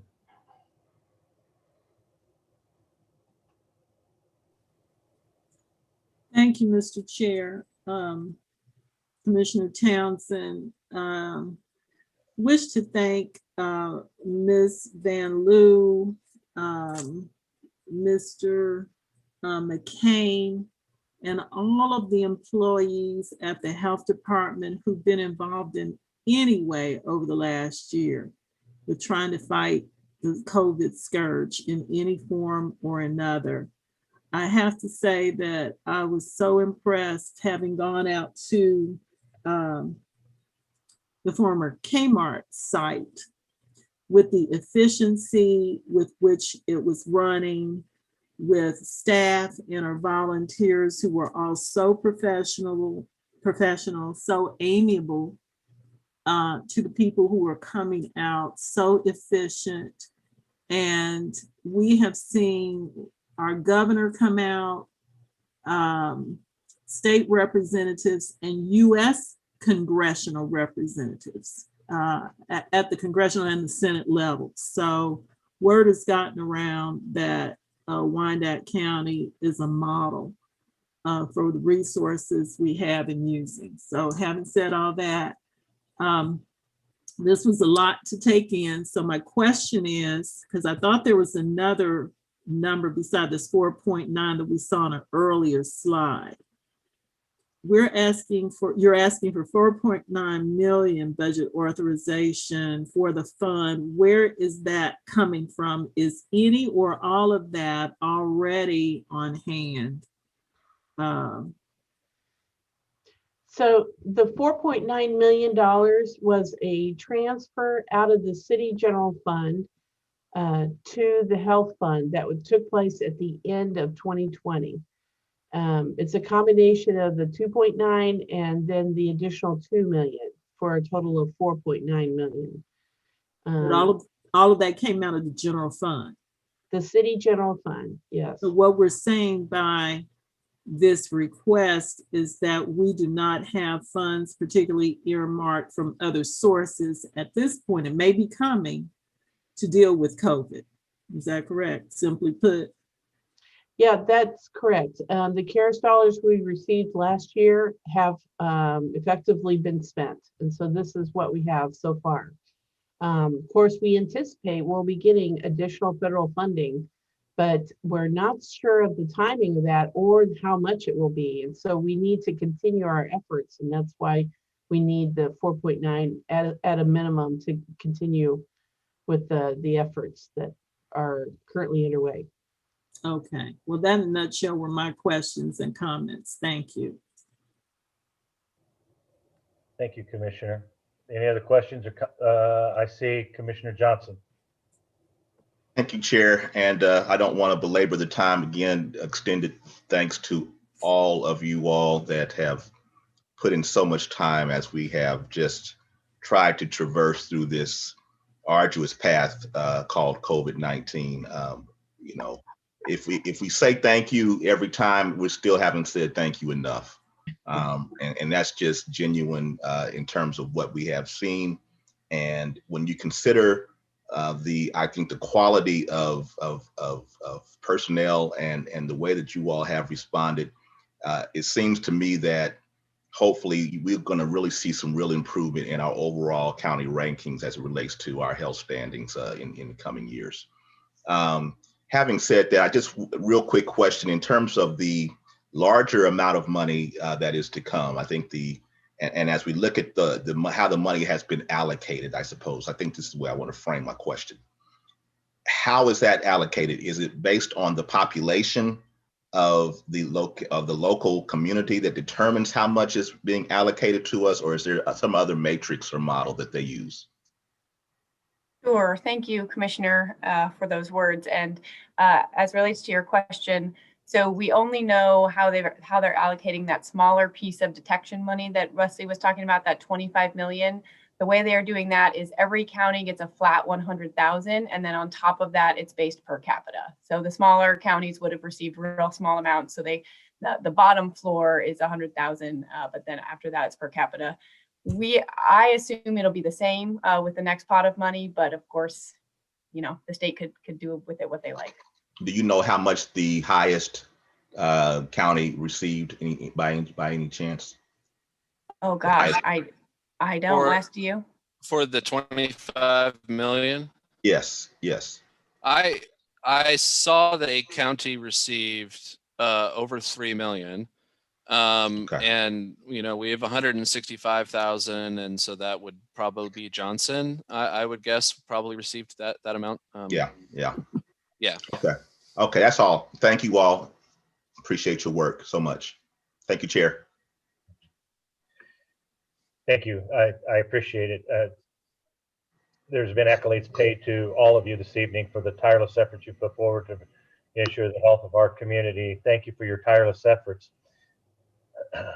On the other hand, I do have a few questions, and if the $168 million plays out to the exact Mr. McCain of the 25, we're looking at possibly $6.5 million opportunity to Wyandotte County under the same formula of the ELC money. Couple that with the 4.9 would put us at nearly a little over $10 million. If you back out the 2 million that you're asking us to approve tonight, that'll take us to 8 million. I'm just doing rough math on the fly. I guess my comment would be, how much did we spend totally in 2020, and what percentage were we able to, I know the vaccine was late in getting to market, but to what extent are we meeting our goals of 2020 that would determine the additional $2 million for 2021 as we wait for the allocation of the additional $7 million that projected in these numbers? So I don't unfortunately have the exact figures for the amount that we spent in 2020 on our response. I know we ended up receiving 10 at the health department, and we spent, I think, about half of that, if my memory serves, before what we thought was going to be the CARES deadline, but before the CARES deadline was pushed back. As far as the, you make the point actually that I was kind of hoping to kind of suss out here, which is we are actually going to receive, it's very likely that we're going to receive a considerable amount of federal funding in 2021. And I would not be surprised if the total amount we received, in federal funding, if we had received it on January the 1st of this year, we would probably not be coming to this commission. I don't know that for sure. I don't have enough facts and figures to bring that up to make that certain, but we're going to receive a pretty significant amount of money. The issue is really a timing issue. And as far as you had a question about, did you have a question about the goals and whether or not, sorry, Wes. I think one of the questions was how much UG funding did we have to tap into in 2020? Is that correct, Commissioner? That's correct, Julianne. Yes. And what I'm trying to get to is, we're looking at, in my opinion, the worst case scenario here, but the best prepared scenario. I'm just trying to see how I can guide the committee to find the scenario that, one, allows the public to understand that we take this issue very seriously and want to compliment your work and be good partners. The other side of me, as chairman of this committee, $2 million is a substantial amount of money just to throw at something and let it set when we have other needs in the community that are important. And once that money's in there, a lot of times people forget that money's sitting there. And then at the very end of the budget year, all of a sudden we have $2 million that is unaccounted for. oh, we spent that. We have no way to really account for it or to be held accountable for it. So I'm just trying to find a comfort level in which to encourage the committee to either be supportive or to take whatever actions necessary this evening. Absolutely. Okay, that makes total sense. Thank you. In regards to your first question, we spent virtually zero city or county funding on our pandemic response in 2020. The 10 million plus the 2 comms or communications million that was awarded to the health department covered virtually every single COVID related expense. So that's the first piece. The second piece of this in regards to kind of the need and the urgency for this. So we plotted out the first 6-month budget for 2021 in December to prepare for January through June this year. And through that calculation, we estimated we would need about 6 to 7 million to get us through the first 6 months of the year. We brought that down now to maybe 5.5 to 6 million, hopefully, as we've reduced some of our staffing costs by utilizing a large number of volunteers and some other ways that we're cutting our budget. But all that to say, we do intend to spend in the first half of 2021 between 5.5 and $6 million.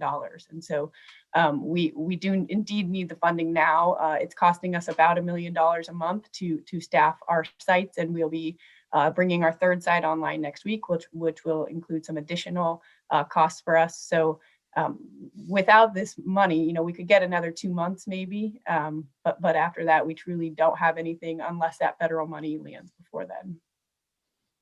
And so thank you, Julianne. And I think it's important that we understand how well you all are performing in ensuring that citizens have access, and 2, that you have the personnel to administer the vaccine, and that we are prepared as we can be to move forward.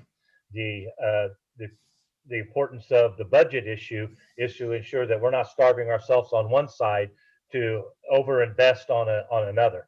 And I guess that's where I'm not having difficulty. I'm just trying to find a medium ground. If we have enough for 2 months vaccine, nothing precludes us from coming back within 2 months and requesting the additional $2 million to be transferred into the health department. Because I do believe that there will be a push by the state and feds to get those monies into the hands of those communities that are identified as at risk, and we are one of those communities.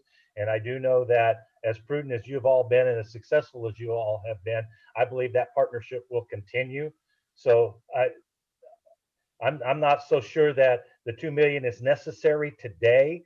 It's not that it's not that I don't want you to have it. It's just that maybe we should wait another 30 to 60 days. It's still there. It's not being spent. My concern is once it gets into the fund, getting it back out and not being able to utilize it for other services that the city may encounter. That's my comment, but I do see that Commissioner Townsend has a question. So I did want to answer that question real quick. So I do want it to be made clear that the Budget and Finance Department are monitoring all of these expenditures very closely. And once we do get federal funds back to supplement the costs of this effort, we will be pulling back whatever general fund dollars were initially invested.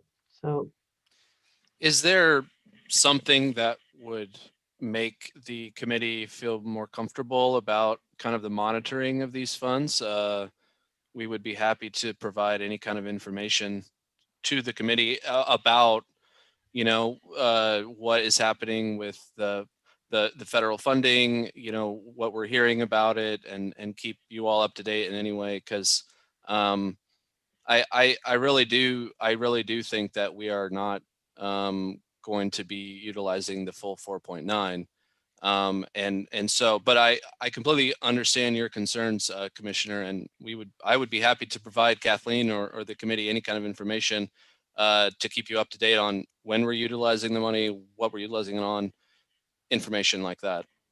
And lastly, I would just say that the thing that makes me nervous to be cutting it that close to the wire, and it makes me nervous because we don't know what we don't know. There has never been a week that has passed in this pandemic when something hasn't surprised me, and you would think week after week we'd eventually get to a place of total calm, and we're nowhere near. I literally can't sometimes anticipate what the issue is going to be next week.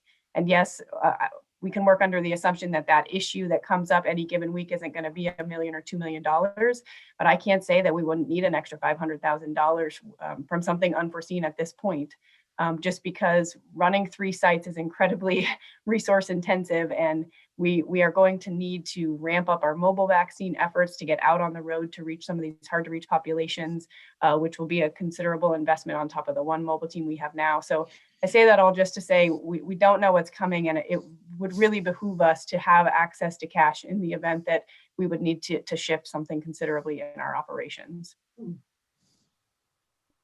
This is Alan Howes, Assistant County Administrator. Just one additional point there, which is that this 4.9 isn't competing with anything else in terms of how it gets utilized. So it's not that making this transfer into the health fund would pull resources or starve resources from any other area. This is really, and Kathleen can speak to this, pulling from the reserve area, and it is that timing mechanism where we're putting it in the health levy fund. Whatever isn't utilized would then be able to be transferred back out of the health levy fund, and the funds, with the full intent that the money that gets spent will be reimbursed by federal dollars in several forms or fashions, as you've heard this evening. Kathleen, thank you. Can you add to that? Yeah, I appreciate that. The ERP, the duration of the UG team. What is the ERP? That's the enterprise resource planning. It's the acquisition of Workday. And so with Workday, we're going to be implementing a whole new human capital management system, a HR system, as well as the financial system. But that duration team is the internal team that is managing the project. And we submitted that project to the state as part of the CARES Act funding. There were some questions on it, and ultimately they did approve it, but it was a little too late in the process. So we went ahead and we decided to pay for some of those items out of the reimbursement portion. So, but it's going to assist our administrative staff with being able to perform our functions on a remote basis, and to facilitate a lot with technology, facilitate a lot of the functions that are right now done manually by hand and with paper. So, well, thank you. I've seen that at being the hundreds of millions of dollars as a request as part of the 4.9 million. The next question I would also have is in reference to admin costs. In these CARE dollars and these monies that's coming from the feds, I believe that we are able to take an administration fee to ensure that those dollars are being spent properly. I did not see those admin fees in this presentation. I am not aware of that admin fee, the ability to Wes, use I'll that. just jump in here. Yeah. Because there is the state did set aside a portion, and it was a small percentage, and it totaled about $500,000, I think, for across the entirety of our allocation for CARES dollars. And so we did use that in 2020 and in the first quarter of 2021 as allowable under the state to pay for the staff costs associated with the CARES team. So Ms. Sprague and other folks that were on the day-to-day hands-on management of the CARES activities were their costs were covered through that administrative portion of the CARES fees. And again, Alan, thank you for that clarification. I wanted to make sure I was speaking properly. And full disclosure and transparency, I did not see that in the presentation, the admin cost. Can you give us an idea what that admin cost will be on the dollars that are spent so far? And this wasn't intended to be a kind of a summary of the CARES dollars. This was kind of another, go ahead, Kathleen, I think you were about to. Yeah, so no portion of the administrative costs that Alan is talking about is included as part of this presentation. That's why you don't see it. So there aren't any admin costs included in any of these amounts. And that's, Kathleen, and that's what I was getting at. The 4.9 million, the 2 million additional dollars we're putting in are not going to be hit with additional admin costs, which will bump up the cost of keeping that money in that fund once they're even reimbursed by the feds. No. So if we don't need the $2 million, we will get 100% of the $2 million pulled back into the state general fund. Yes. Or into the city's general fund. Not the state general. Thank you. Okay, I appreciate the clarification. Again, thank you for what you do. Appreciate it. Committee? Thank you, Commissioner. Committee, I'll leave it up to the wisdom of the committee to make a decision.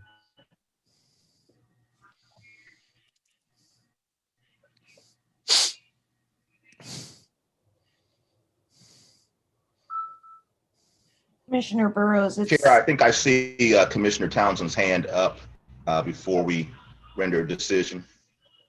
Thank you, Commissioner Johnson. I just now pulled back up the participants on the window and I see that. Thank you. Commissioner Townsend. Okay, as I've said before, can you hear me now?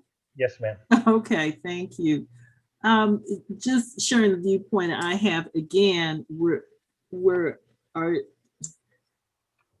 is the presentation to request 4.9. I'm hearing this other 2 point something.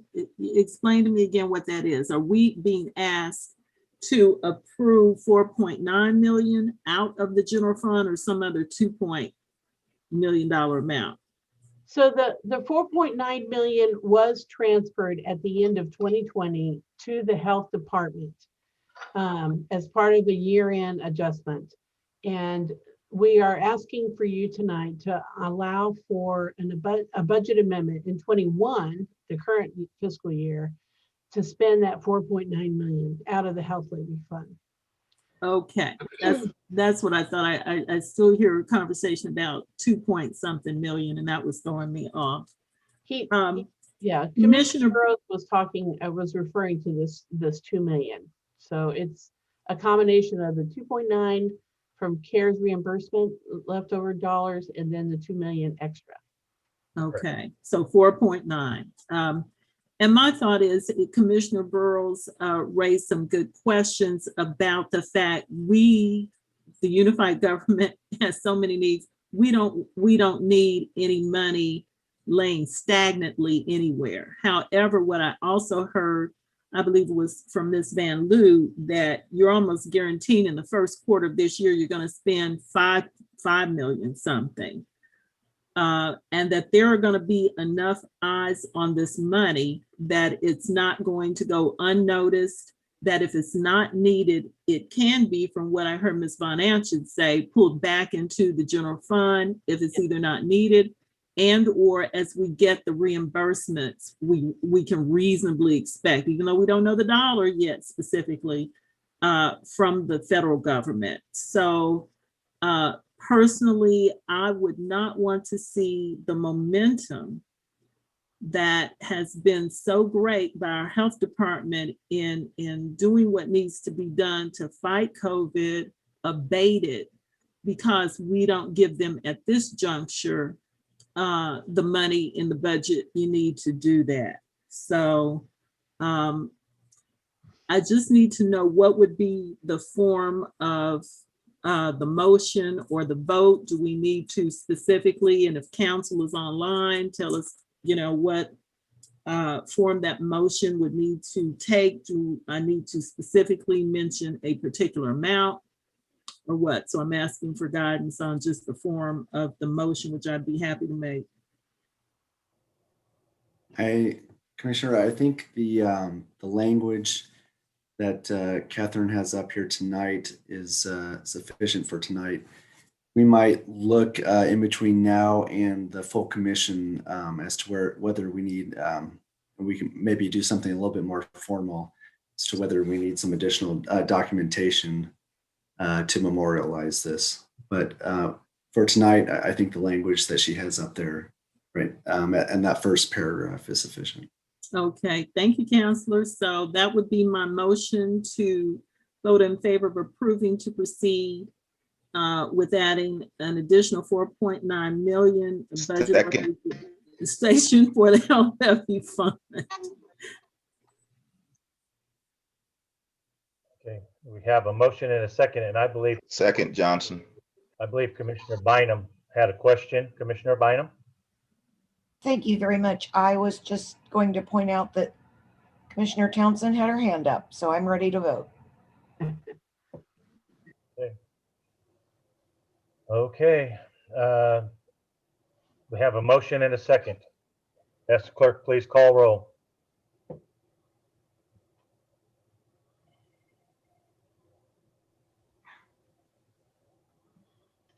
Roll call, Bryant, Aye. Johnson, Aye. Townsend, Aye. Bynum, Aye. Burrows.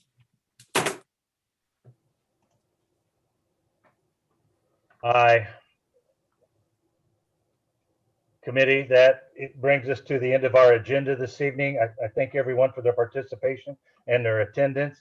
And again, thank you everyone for all your work under the most trying of times in Wyandotte County. We should take great pride in the fact that we are making strides in dealing with this pandemic, and it is because of the commitment each and every one of us bring to the table. So again, I want to thank you and the public for their participation this evening, and I'm proud to have an opportunity to serve this wonderful community.